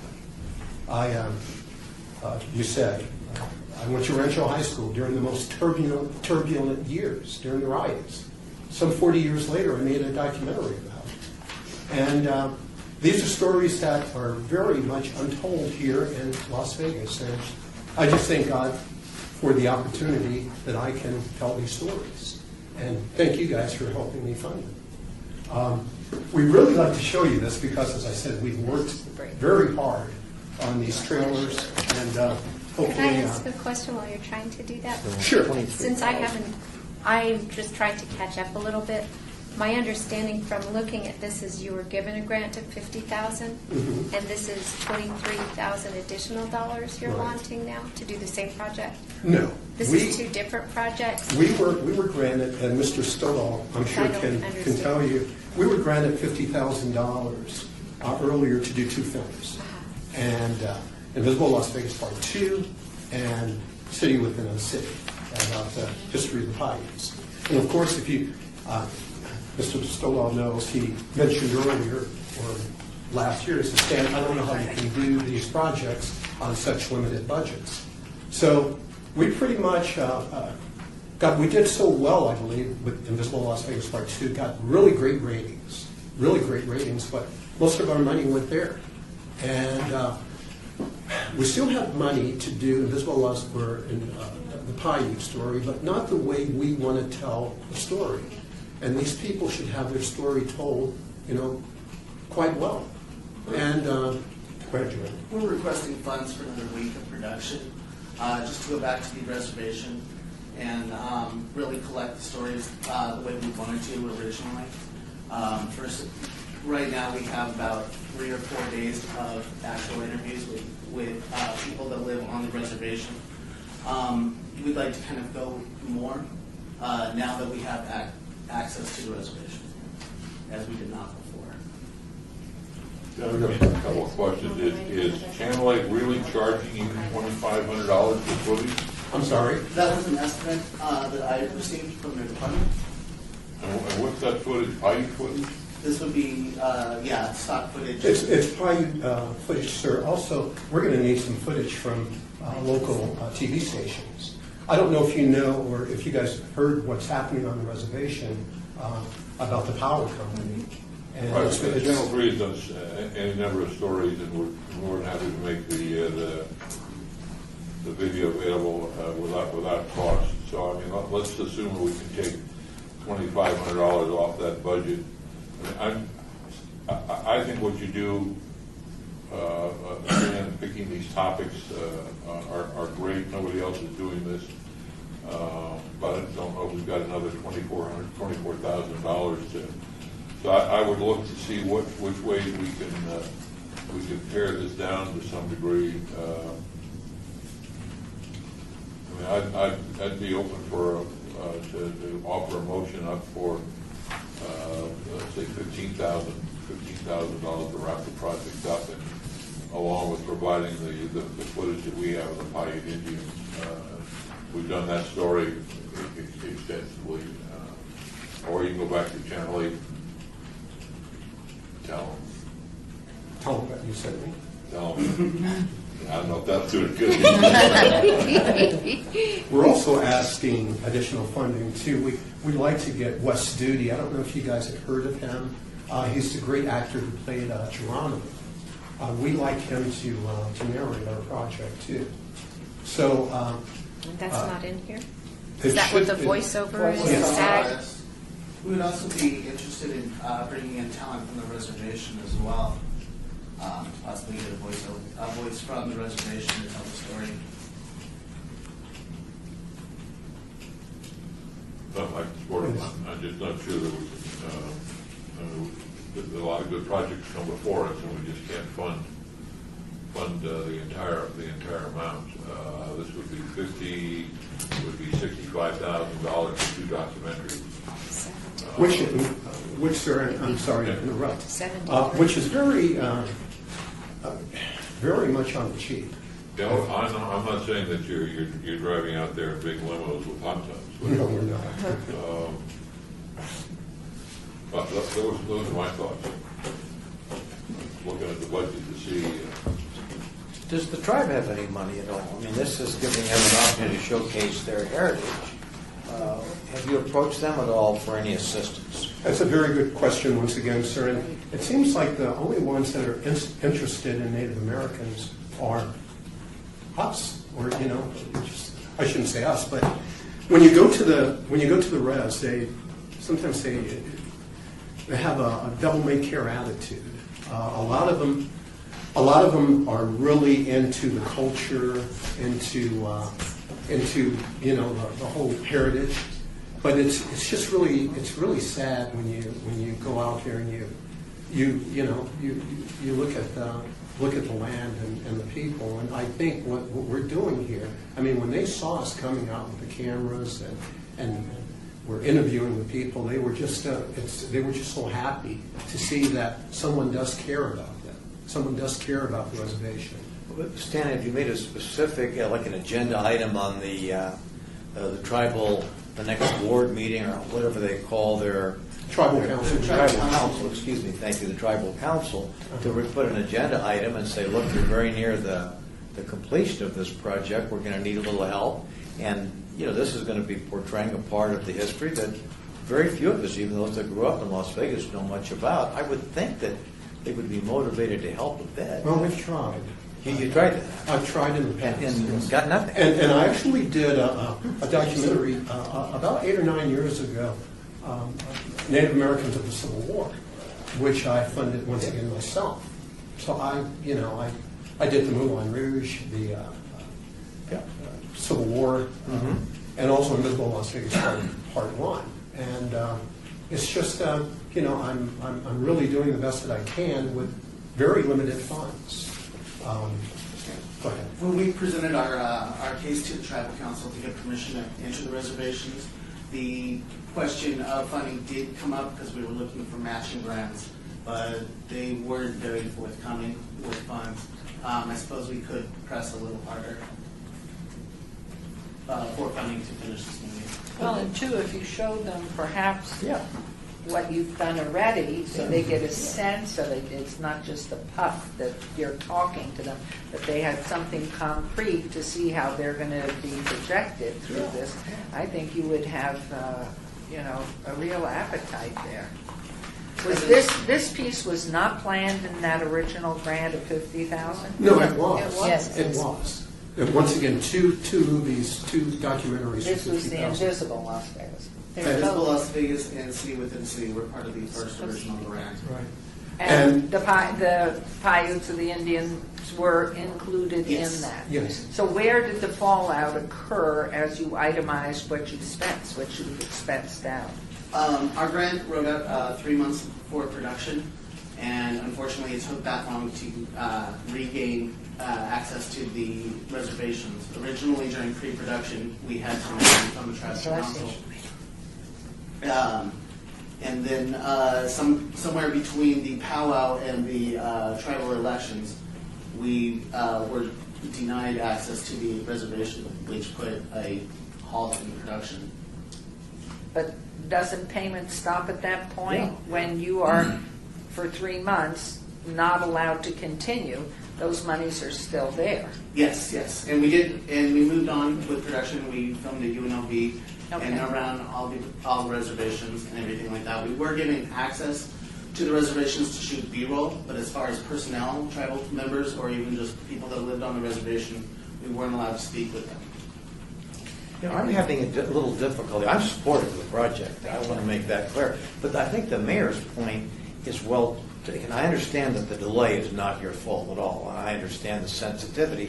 What I'm having difficulty is I would think that expenses that you would incur would be suspended during that period of time that you can't, your camera operators can't work, your cinematographer folks, all of that. What I'm having difficulty is why that's costing an additional amount because of the delay, which is not your fault. I'm having difficulty. I would just think everything would be on hold and you would not be incurring any expenses during that interregnum, so to speak. No, that's once again, that's a very good question. And we were shooting 2 films with the money that was granted to us. And a lot more money did go into Invisible Las Vegas Part 2, as far as editing and so forth and so on. And as Jordan said a few minutes ago, we had to halt production on City Within a City and continue with Invisible Las Vegas Part 2 because we wanted that ready to go for Black History Month in February. In the expensing out of the $50,000, was that submitted back to the committee and the commission here so we know how you're done? Obviously, when you came in front of us before, you had a plan, you'd itemized that you'd budgeted, you knew your expenses were. Right. And so those gaps where they are, where they're not meeting, that you're 23,000 and some plus short to conclude something that you had proposed with a financial plan. Well, once again, we're looking at Murphy's Law too. A lot of times when we're shooting, clients or people don't show up. And we still have to pay our production people. Correct. So a lot of money was all of the money that was granted to us was very, very well spent. But once again, with people not showing up, I have to pay my camera crew, so forth and so on, and it just really eats up the budget. The only thing I'm questioning, has that budget been submitted back so we can look at that, so we have a comparative figure as to, with your explanation of why these dollars are needed beyond a certain amount? Yes, you can find those records in our submitted invoices for the grant. Okay, and those would come into Esther, or? Yes. To whom? The way it broke down was about 40,000 for Invisible Las Vegas Part 2 and about 10,000 per city within the city, which we thought would be more than enough with the participation of the tribal council. However, now we need more days of production. We do have a credit with our camera crew for another 2 days, Yes. but we'll need more. I don't want the slide. I mean, let's assume saying that you get zero bucks. We just can't do this.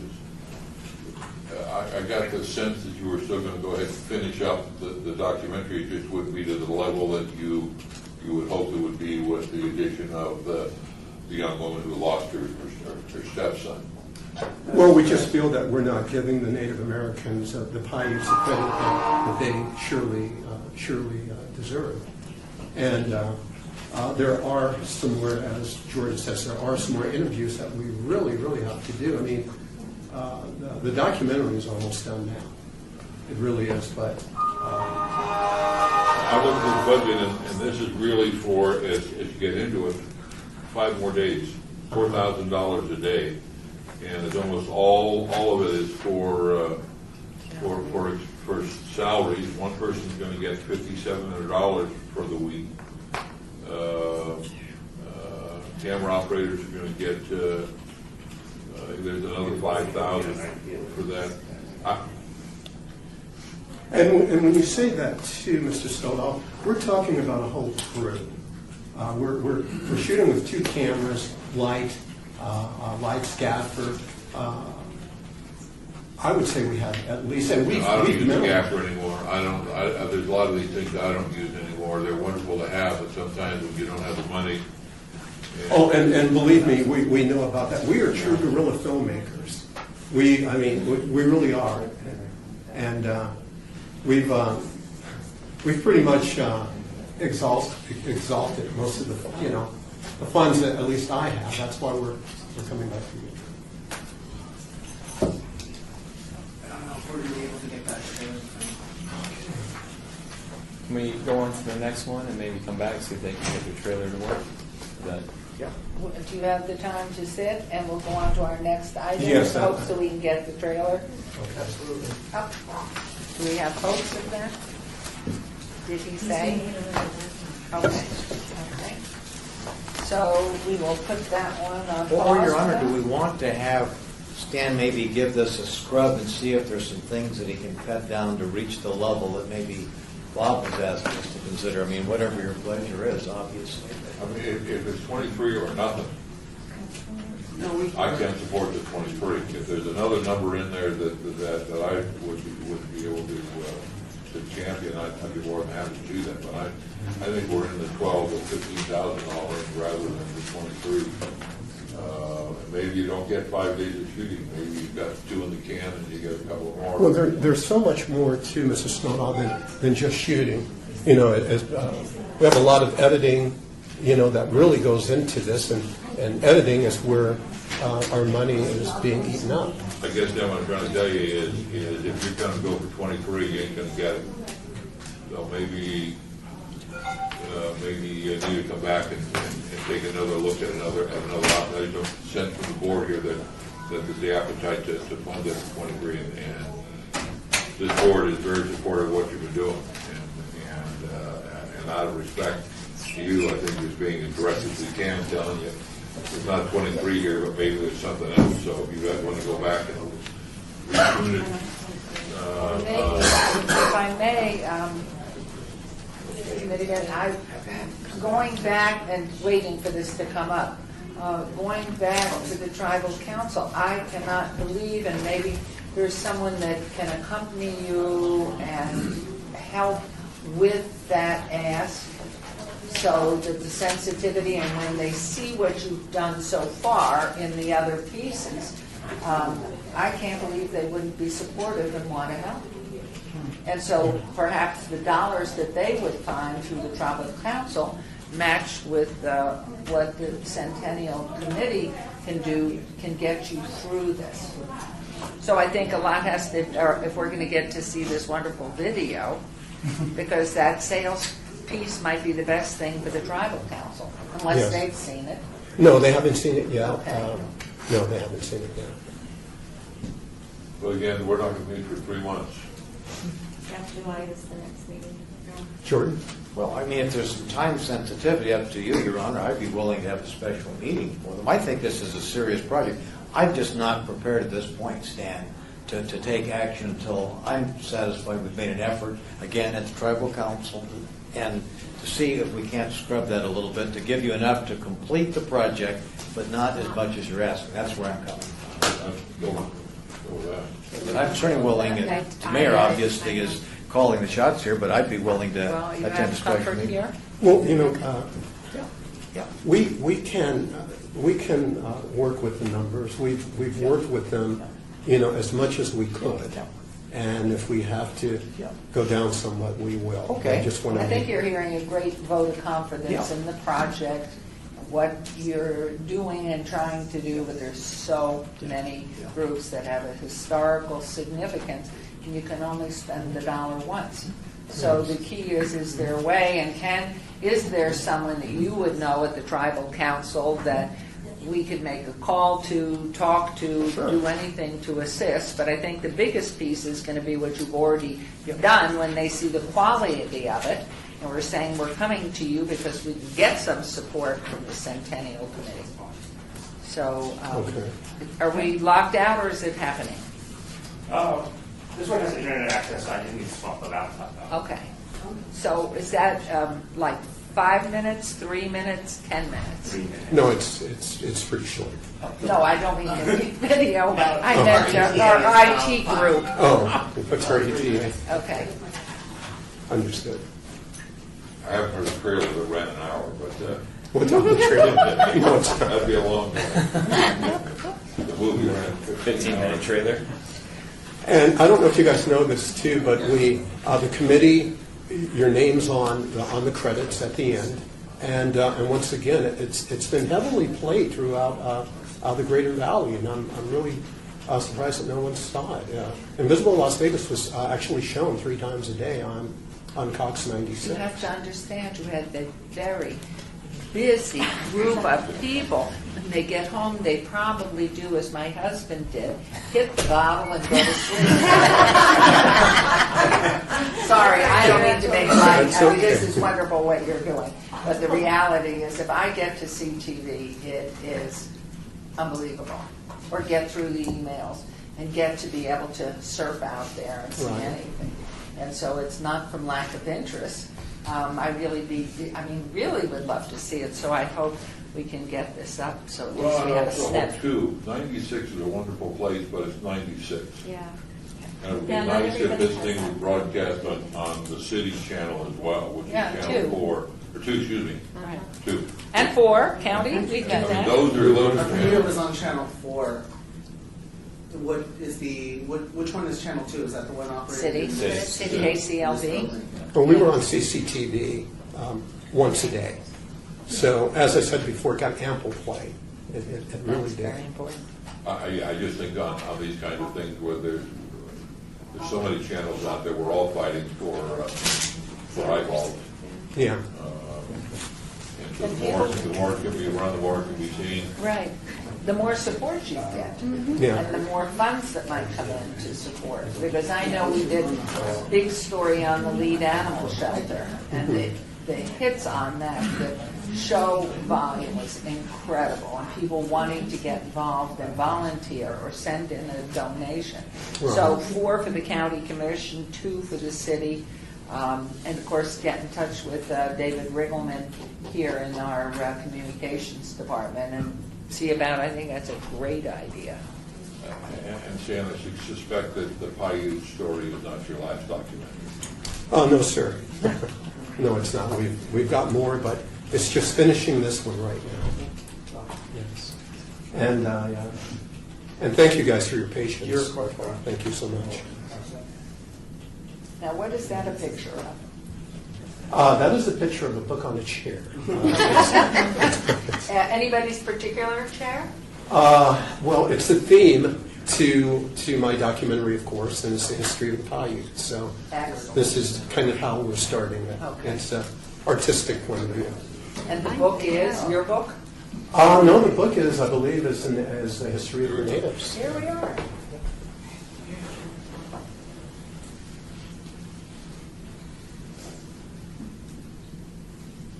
I spoke too soon. No. If you look at American history, if you look at Indian policy, we did create a hierarchy, and the hierarchy we created is we put people who were most like us at the top, people who were least like us at the bottom.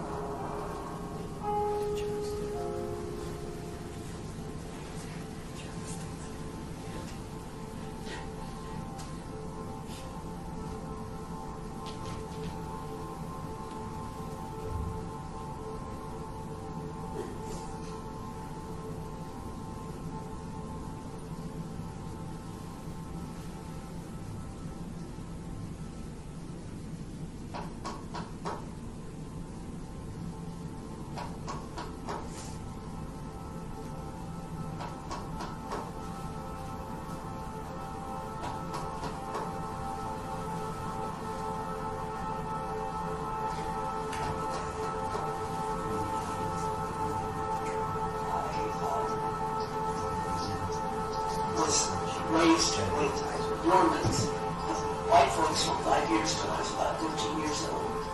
And the people that I was raised with saw that I was seeking my identity of who I am.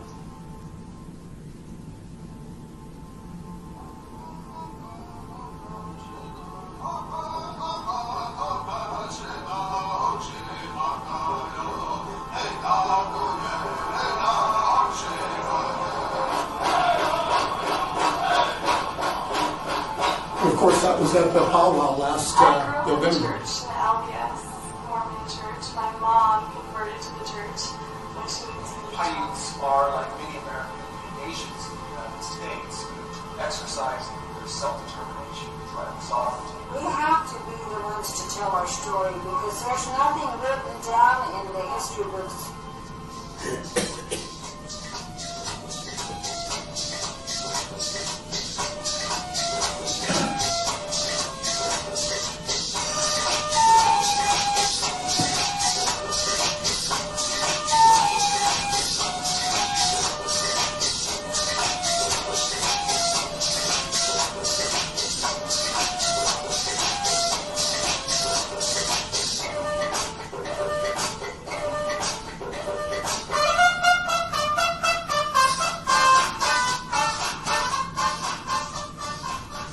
Jordan, can we see if Invisible Las Vegas Part 2 can play? And that's as short as this one, too. And I'm sorry that it's taking us so long, but we're going to try to get Invisible Las Vegas Part 2. We have only one more item.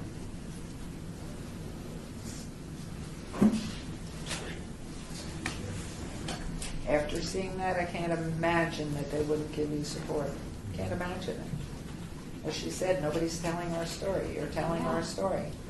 We need to participate in telling our story. I mean, it's beautiful. Thank you. Your scenery, too. Beautiful. Well, that's Oscar's girlfriend over there. You left her from her first ad. And your husband's actually in The Misunderstood Legend of the Moulin Rouge. Is that right? Yes, we interviewed him, about 3 years ago. And I'm just finishing that I film now. remember with Tom O'Donnell, we used to go there with some frequency. Judge O'Donnell, Yeah. because he sat on a case, one of my husband's earliest ones, and the man was found guilty. Then we came back. Crockett was his name. And your husband defended him, didn't he? The first time it was another attorney, and he sat second chair. The second time he got him off. We actually have that story in the documentary.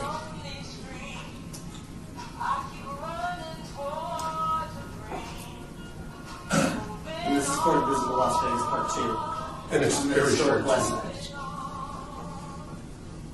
In the 1970s, things began to change in Las Vegas. No businesses, no business district. Although we have had that in the past, We lost some things. We lost our identity. There was a lot of racial tension there that existed. I went to prison when I was 16, and I was fighting for my life.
This will be aired on PBS on the 24th of July, and they're very excited about it. So all of our films are being very well received.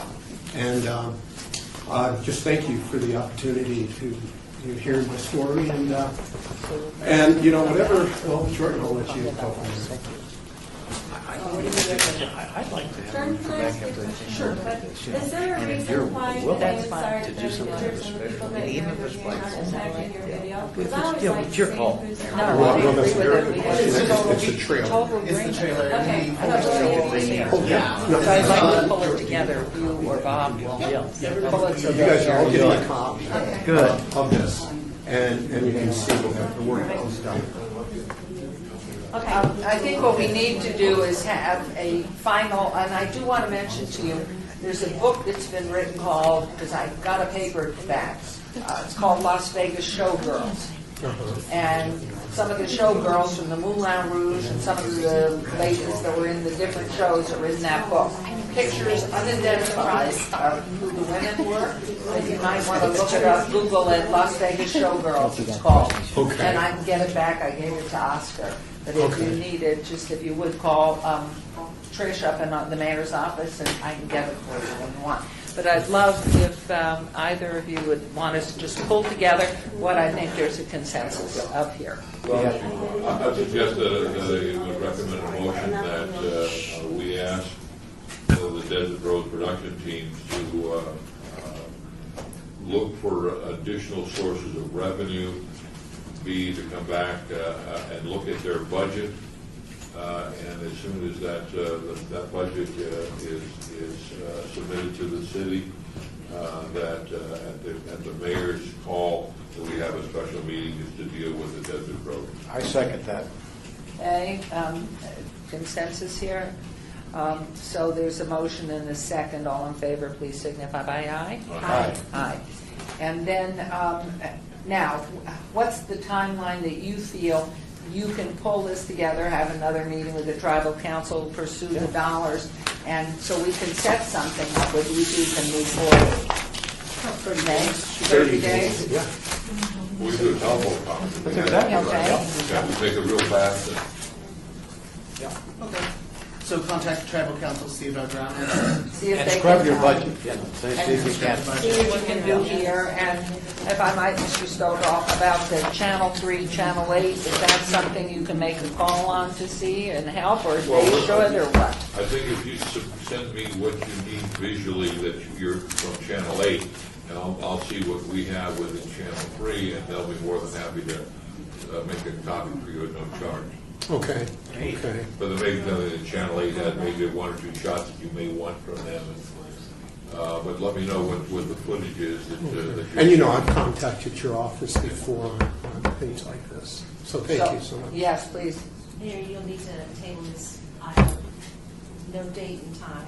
At this point, there is no date and time. That was going to be, okay, that was going to be my question, dependent upon what, and if you can put whatever it is, since it may end up being a conference call meeting, may not, whatever you submit, if you could just do it in hard copy, at least to Esther, Okay. that would be great, so we can see where you've cut back. And if you date it, this one is, Esther, if we can have this one dated, this budget, so when they come back with what they've got, that would be dated. So it is tabled until, do I need to vote that? Or I can just table it? To table it? I would entertain a motion to table. I move that we table it based upon the previous motion that we've approved. Second. Okay, any questions, comment, discussion here? All in favor, please by aye. Aye. Done. Okay, thank you very much. If I may we'll say wait this, to, and thank you guys once again. What you just saw was from you guys. This is how we did it. So thank you so much for your time. Thank you. Thank you. Okay, we will move now on to item number 13. Discussion for possible action regarding a grant request in the amount of $100,000 from Jerry Crawford for performance by the Las Vegas Philharmonic for the Sesquicentennial Centennial Concert on January 18, 2014 at Reynolds Hall. Jerry Crawford will present the grant request. Thank you, Mayor Goodman. I'd like to direct your attention to the screen for just a few moments.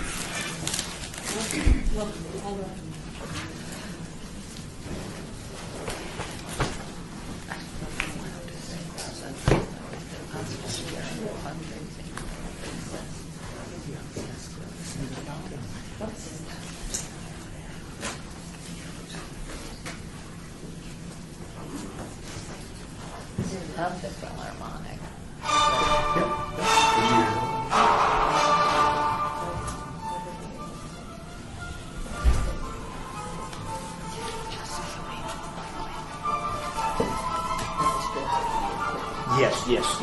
Yes. Oh, this is there.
Wow.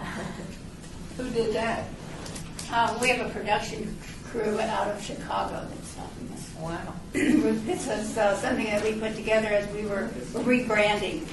So, anyway, I'd like to thank you, Mayor Goodman, and also the distinguished members of this commission for allowing us the opportunity to make this presentation to you today.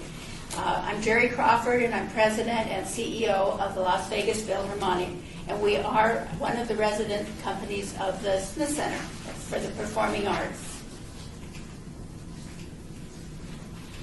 The Las Vegas Philharmonic is the only professional symphonic orchestra in Southern Nevada. We've been delighting local and regional audiences for 14 years. Next season is Love Your Las Vegas Philharmonic with 11 concerts and 13 performances, making it our largest performance season ever in our 15th year anniversary. Since its first performance on July 4th, 1998, the LVP has developed into an acclaimed and integral part of the Southern Nevada growing cultural scene. The state of Nevada was born on October 31st, 1864, during the height of the American Civil War. During the war, Nevadans enlisted to fight for the Union cause, champion diversity and equality throughout the American West. And in 2014, the Las Vegas Philharmonic wants to do its part honoring the birth of our great state. We present Battle Born and Nevada Proud as our first concert of the Sesquicentennial and proudly shine the spotlight on Nevada's talents.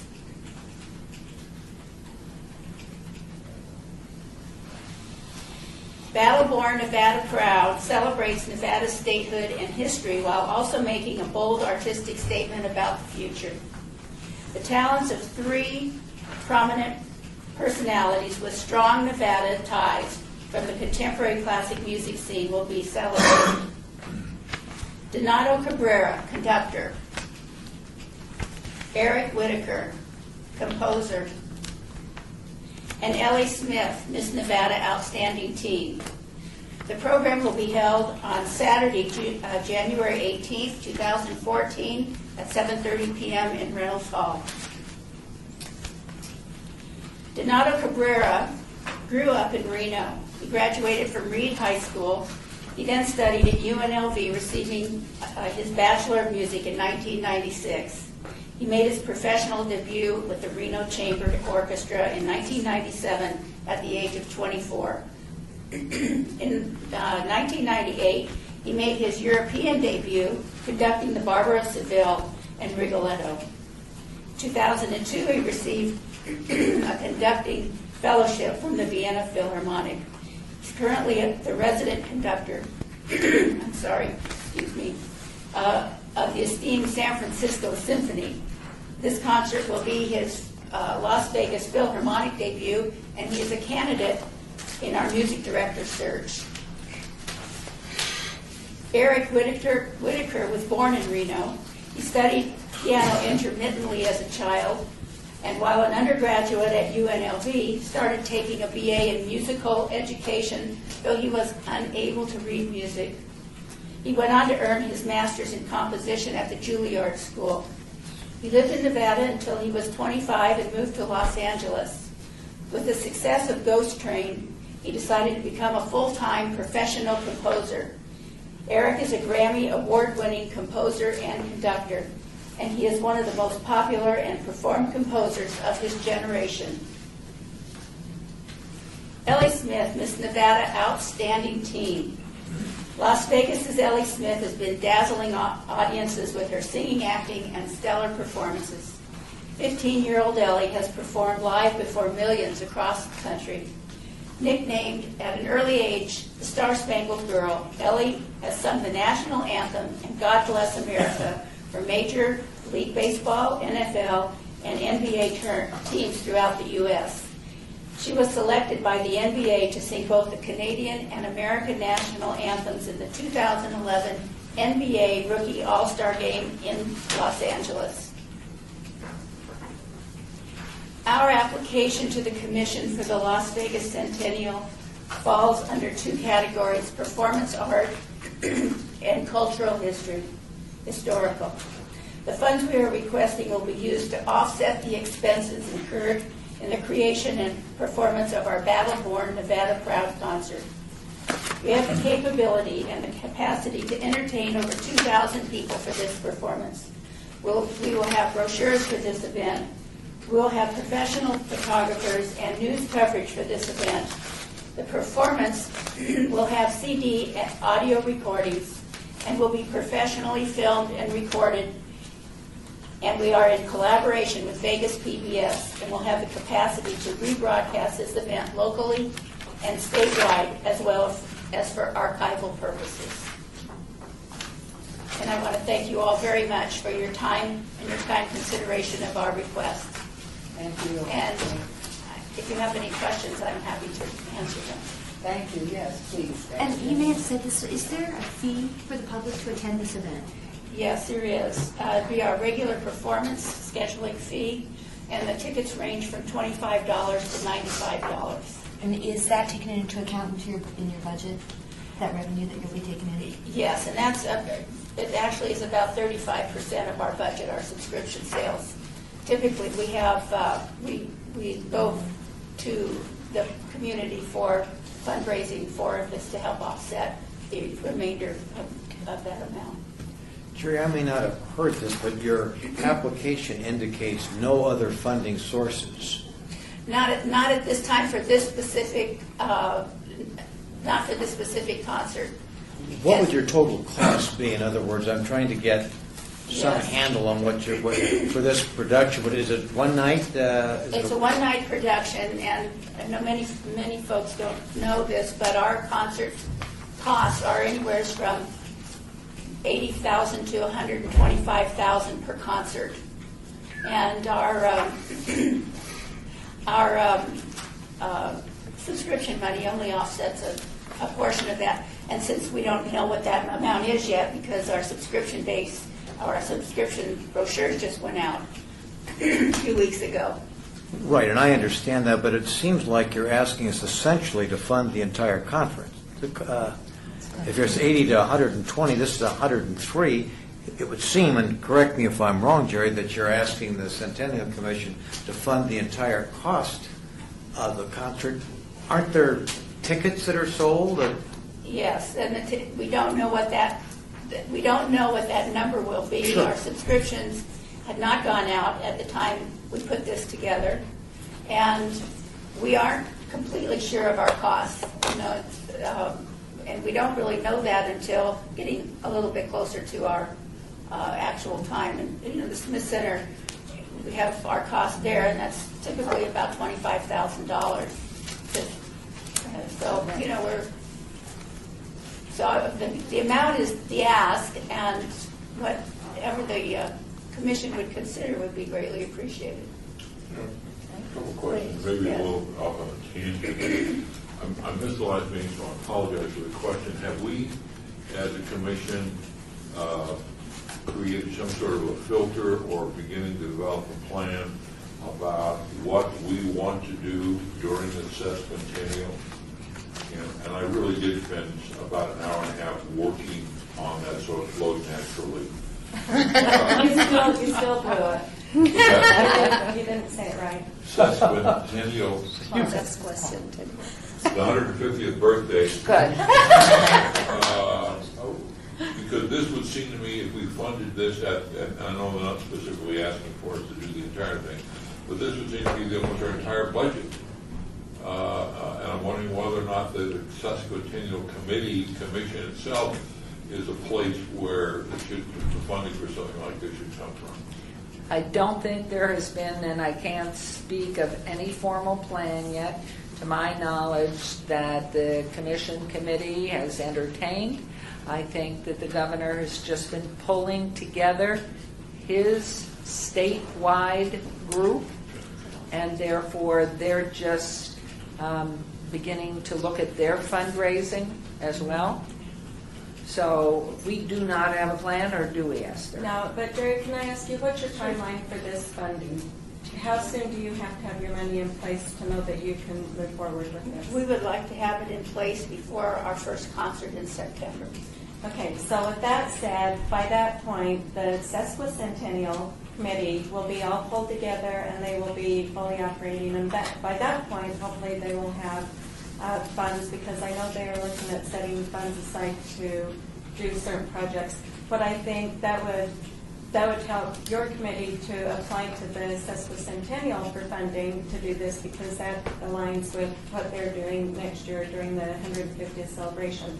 And that would be an event added to their 150 statewide events. So I think that's more appropriate. One concern that I would have, if we move forward with granting this, it kind of opens up the door to allow other projects for the Sesquicentennial to come to this committee for funding, and I'm not sure that that's appropriate for us to be funding. I think anything related to the 150th celebration during that year should be funded from that committee. And so, Jerry, I think if your timeline, if you can hold off for a couple of months, I know that they're getting that all in place right now, and they should be up and going no later than the 1st of August. We'd be happy. Well, and I could assure you, I know once we have their plan in hand and what their projections are and their timeline would certainly give us a better sense. Just to reiterate, you said, and I may misquote here, that with the tickets between $25 and $95, that gives you approximately 35% of your budget per concert. Right, and we'll have a better idea of that as our subscription time ends, and then we open it up for single ticketing. We really base that on subscription numbers. And the rental, if I may continue, the rental to the Philharmonic, not necessarily to any other group, for the use of the hall is approximately $25,000. The actual cost of the rental is much less than that, but there are front of house, back of house, and all of those things are itemized specifically on the settlement sheet. So depending on what size of concert and what size the orchestra, It can range anywhere from 17 to 25,000. Okay, so I mean, better to expense high. Yeah. So as long as we have that on the record, and if we, not knowing this committee, does this get obeyed then? Is that what we do with it, if that's the pleasure of the committee, or what do we do with this? Table the last one, do we table this one? Yeah, my recommendation would be to table it until, you could either table it, no date and time certain, or you obey it to the next quarterly meeting in July. That would be your If pleasure. they obey it till no date and time certain, that helps the Centennial get their plans, and then Jerry Okay. can work with them. If our next meeting is July, that gives Jerry, she says she needs to know by September. Would that make sense to give everybody time to? I think by then the Sesquicentennial may have some of their funding in place by then, and know how much they're going to open up to grants. Hopefully at least a process to file for. So I know that they've got a process, it's just now getting the funding. One more quick one. I thought I heard you say that you recommended that rather than this commission, the Centennial Commission, fund any project, that they should go to the Centennial. Correct. Are you saying we shouldn't fund any? Well, it's. Because that would say, Jerry, you're not going to get any I money. would say, Jerry, again, I think we need to look at, are we prepared to fund more projects for the Sesquicentennial? Is that what this commission wants to do? Or do we want to, anybody that's looking to do an event during October 31st, 2013 through October 31st, 2014, they just go directly to the Sesquicentennial for funding? That's why I asked you, if I missed it, there was a plan. There is no plan. I would recommend that I think we need to be part of it, and we need to have things that we would fund, that the committee, the Centennial Committee, is not, maybe smaller projects, maybe $5,000, $10,000, $15,000 projects to do something to support it. But then we would need a process, we need a plan and a process. Do we have any sort of position on the governor's committee? Yes. What are the, Or involvement? well, my husband is head of the, I'm not sure if this is validated yet, but head of Yes, the it has, and you can fundraising. say that, and Okay. you can even say about me because it was announced Okay. in a public meeting. a couple Okay, days would ago. you please repeat it then? Oscar will be heading the fundraising committee. Okay. Yes. So we are They're- heavily they're- involved, and so we'll understand Yes. from the board. Your executive director for the Centennial Commission is also going to go to Carson for 18 months on loan by the city to work with the Sesquicentennial to help them because they need to hit the ground running. So I'm going to be doing both. I'm not leaving this commission or the city or the board. I'm just going on loan to help the Sesquicentennial get things done because So they're this committee, really behind. this commission already is funding your salary to help with that project. No, the state is going to be. They're going to pay you. So then we don't have to pay you? No. Wow. The deal's so We're actually making out on this. Boy, can we do the Sesquicentennial thing more often?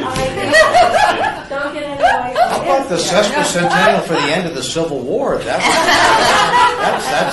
we could do that in 2015, yeah. I do believe that we should, and part of the plan would be looking at the budget and saying, you know what, we can fund $100,000 or $150,000 for Sesquicentennial projects, and here's the process to apply for that money, and that's all we have. We just got Esther's salary, and that could be the No, pot. because that's a weird thing. So we're not getting it, so we are paying. Well, I'm still a city employee, I still work. But they're for the not paying your Centennial, salary. And I'm getting They're loaning you, but not compensating. Without compensation. Is the state paying into your pension fund or are we? Yeah, exactly. So we don't have Mayor, here's what I could recommend. Let us, in our July board meeting, we'll be presenting the 2013-2014 budget. And maybe that's what we do, Joe. We just look at the budget and see where we think we're going to be and allocate $150,000. and then take our grant application and kind of whittle it down and make it specific for maybe legacy projects directly related to Las Vegas during that year. So the money stays and in the have an south. allocation of maybe Can can we- we work on that in the next 3 months and have a limit you can apply for. Can we hold until after you all and the governor has this Yeah, committee that would be functioning with their plan before we can, allocate I just don't anything? know that Jerry can. But by July, your committee should be Yes, together, yes. knowing what they're seeking to raise. And at that point, then we can see how we fit in, Yes. what we want to contribute in the pot. And then go from And there. which projects, which Jerry keeps your request a lot. Alive. You know, although I think you're kind of maybe getting the tenor that $103,000 may be beyond the pale, but that, you know, we want to take a look to see where the Centennial funding is and how much we've got left and what other projects. So we're not saying no. So obey till, a motion to obey till July, would that That'd be work, my Terry? motion to obey. I'll second that, yeah. Okay, any more discussion, any interest, anything? All in favor signify by aye, please. Aye. I just had one comment. I didn't know if maybe in the subsequent time while we're waiting, if there's any committee input to decide about any of that money or what we would like to, where we, I think that would be a good idea if anybody wants to volunteer to be on a little committee. I wouldn't mind showing up. Okay. Because I think there's just ideas of what would we want our money to do? And I think it'll help when Esther can give us a more thorough download of what the state's looking at trying to achieve. And I can tell you that there, and one of the reasons I'm helping, we are almost mirroring, how do you say that? Copying, stealing, borrowing, what we did from the Centennial Commission because it was so successful and it still continues to be successful. And that's why it's easy for me to step in and help them because we're trying to take what we did in 2005, a lot of the processes that we had in place, the grant applications, the budget format, all of that stuff, but just take that through for 1 year.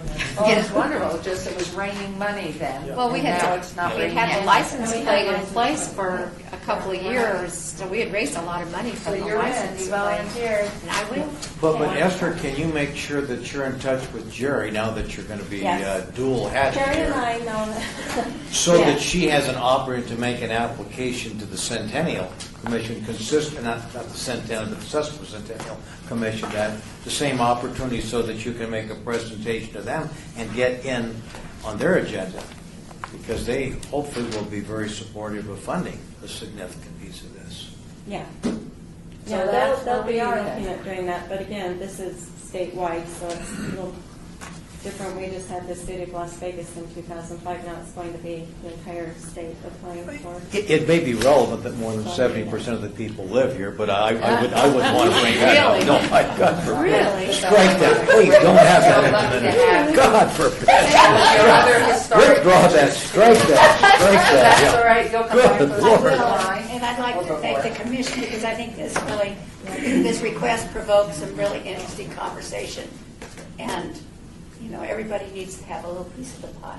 So I think it's really And we great. need direction from the state, I mean, really and truly, because And they're putting it that's- on. And I'll have more information. We'll support the oboe. I will Washington Oh, I and know. French horn. Thank you. Thank you so Thank you much. so much. Mayor, I appreciate your time. Everybody, we voted to obey until July. Great, thank you, Jerry. Thank you, Jerry. Thank you. Other than Louise, does anybody else want to help on this little committee? Bob It'll be Solon, fun. Pat Ryan, anybody? you need me. Getting a little thin these days. I know. that's nice. And Esther, what is I see you enough. Esther, what is your schedule, not to prolong this meeting any longer, but I mean, And we have basically... citizen participation. Oh, well, excuse me, yeah. But what is the schedule? I mean, under the Gregorian calendar, you've got very limited time until we get in to the Which I think is 2014. exactly why they pulled me in, because anybody else would have had to have gone through it. Yeah. My goal right now is I've got the mayor's, U.S. Conference of Mayors, the end of June, and as soon as I close books with that, I go full steam ahead with the sesquicentennial. So my time will be shared between the city of Las Vegas and some of my limited duties. I'll still be involved with Eldorado and the Centennial and a few smaller, bigger events. But then a lot of it will be in Carson City working with the governor has appointed Lieutenant Governor Korlicki to be the chair of the sesquicentennial. And they've already got their major committee members picked. Oscar is overseeing the fundraising, and they're hiring a company to do the fundraising. They've got somebody to do the PR and somebody to do their events. So I'm hoping by the end of July we'll have everything up and running. And Okay. Good luck. What is it, 2014, what else occurred that year? Is there something else going on that year? I don't know. Oh, elections. That's Yes. right. Oh, I that'll knew there was help. Oh, something. my. I forgot about, yeah, it's going to be. Okay, are we into public participation now, since you brought that up? Okay, this is the public comment portion of this meeting. Citizen participation. Public comment during this portion of the agenda must be limited to matters within the jurisdiction of the Commission for the Las Vegas Centennial. No subject may be acted upon by the Commission for the Las Vegas Centennial, I can't even get that one out, unless that subject's on the agenda and scheduled for action. If you wish to be heard, please give your name for the record. The amount of discussion on any single subject, as well as the amount of time any single speaker is allowed, may be limited. Is there anyone who wishes to address this augustly? Yes, please, sir. My name is Rick Van Dief, and I'm Executive Director of Green Ships. We're a regional sustainability coalition and advocacy organization, and thank you. There are a couple of our board members represented here, Rossi and yourself, Mayor Goodman. So thank you. I'll keep this to 3 minutes. I realize it's been a long meeting. I recently took this position as Executive Director at Green Ships, so I'm very new to this. It's only been a few weeks, so I sort of jumped into this grant application, having sort of heard about it very late. So I turned it in last week and missed the deadline, so I understand completely that no action can be taken here. But it's such a great project that I want to show you, and I'm hoping you'll at least consider it for possibly inclusion in one of your future meetings. What the project is, it was conceived about a year ago. The idea is to retrofit the Las Vegas sign with LEDs to greatly reduce its energy consumption, and also to install a photovoltaic solar tree just to the north in the open area of the sign to offset the energy, so that it tells a story about renewable energy. It tells a story about the direction of Las Vegas, our commitment, our long commitment to sustainability, and also to recognize the importance of the sign as a symbol of our city. It's such a recognizable icon that we think it's just a great way to tell the story. From the time-sensitive nature of the project, which is why I'm here, we received a $50,000 matching grant from the CES Foundation, Green Ships, and our Partner Clean Energy project here in town. Particularly Green Ships, we paired up on this project, but Green Ships has a long, several-year history of doing great renewable energy and energy retrofit projects for local nonprofits with funding from the Consumer Electronics Association. So this project is another great aspect of that. They were super excited about this and funded it immediately. And so we're looking for some help with the match on this, and I'd be happy to answer any questions. Thank you very much. Is there one for the sign that's in the city limits? Is that electrical, or is that going to be part of the deal? That's not a part of the deal, but it's certainly something that we've talked about, and so that's definitely something we'd be excited in doing both of them. So it's an announcement to downtown and the city of Las Vegas, and sort of bookends the sustainability of both ends of the project. And the other thing I want to say real quickly is the solar trees here, they're really attractive, and they're definitely designed off of the solar trees at the new City Hall. So there is that visual connection, kind of metaphor for this new aspect of Las Vegas being a sustainable destination. Sign up for our license plate. Yeah. Well, yeah, we've talked, we've brainstormed ideas like that as well. So. And Jane has a Yeah, question. just a quick question. The sign was put on the National Register of Historic Places during the Commission's Clark County Centennial. Has that been vetted out in terms of that designation? We've had conversations with YESCO about it. Have you had conversations with the county who? Yes, we have. We have extensive conversations with the county, and several commissioners are on board and very excited about it. And one thank question, connected. When you hold that picture up and the solar panels are in the back, when people stand and take pictures, are you going to see those solar pictures? Because I know, or panels, because one of the things about getting your picture taken is in the background of Vegas. So now are you going to see solar panels in the background? Well, that's kind of the idea, actually. You know, it's an attractive thing. They look nice enough to be at the front doorstep of our new Las Vegas City Hall. So that's kind of our concept. You know, we could do this. We could do photovoltaics off-site and call it a solar sign, but we don't think it would be the same kind of message. So Well, we've we're got hoping- some questions Yeah. and some comments, and we really thank you, and that is Thank you for beautiful. waiting. And- Thank you for Yeah, being yeah, here. Cora's only been here the whole day. Thank So you. anyone else here? I don't see anybody except familiar faces. So with that, do I need a motion to adjourn? We are adjourned. Thank you very much.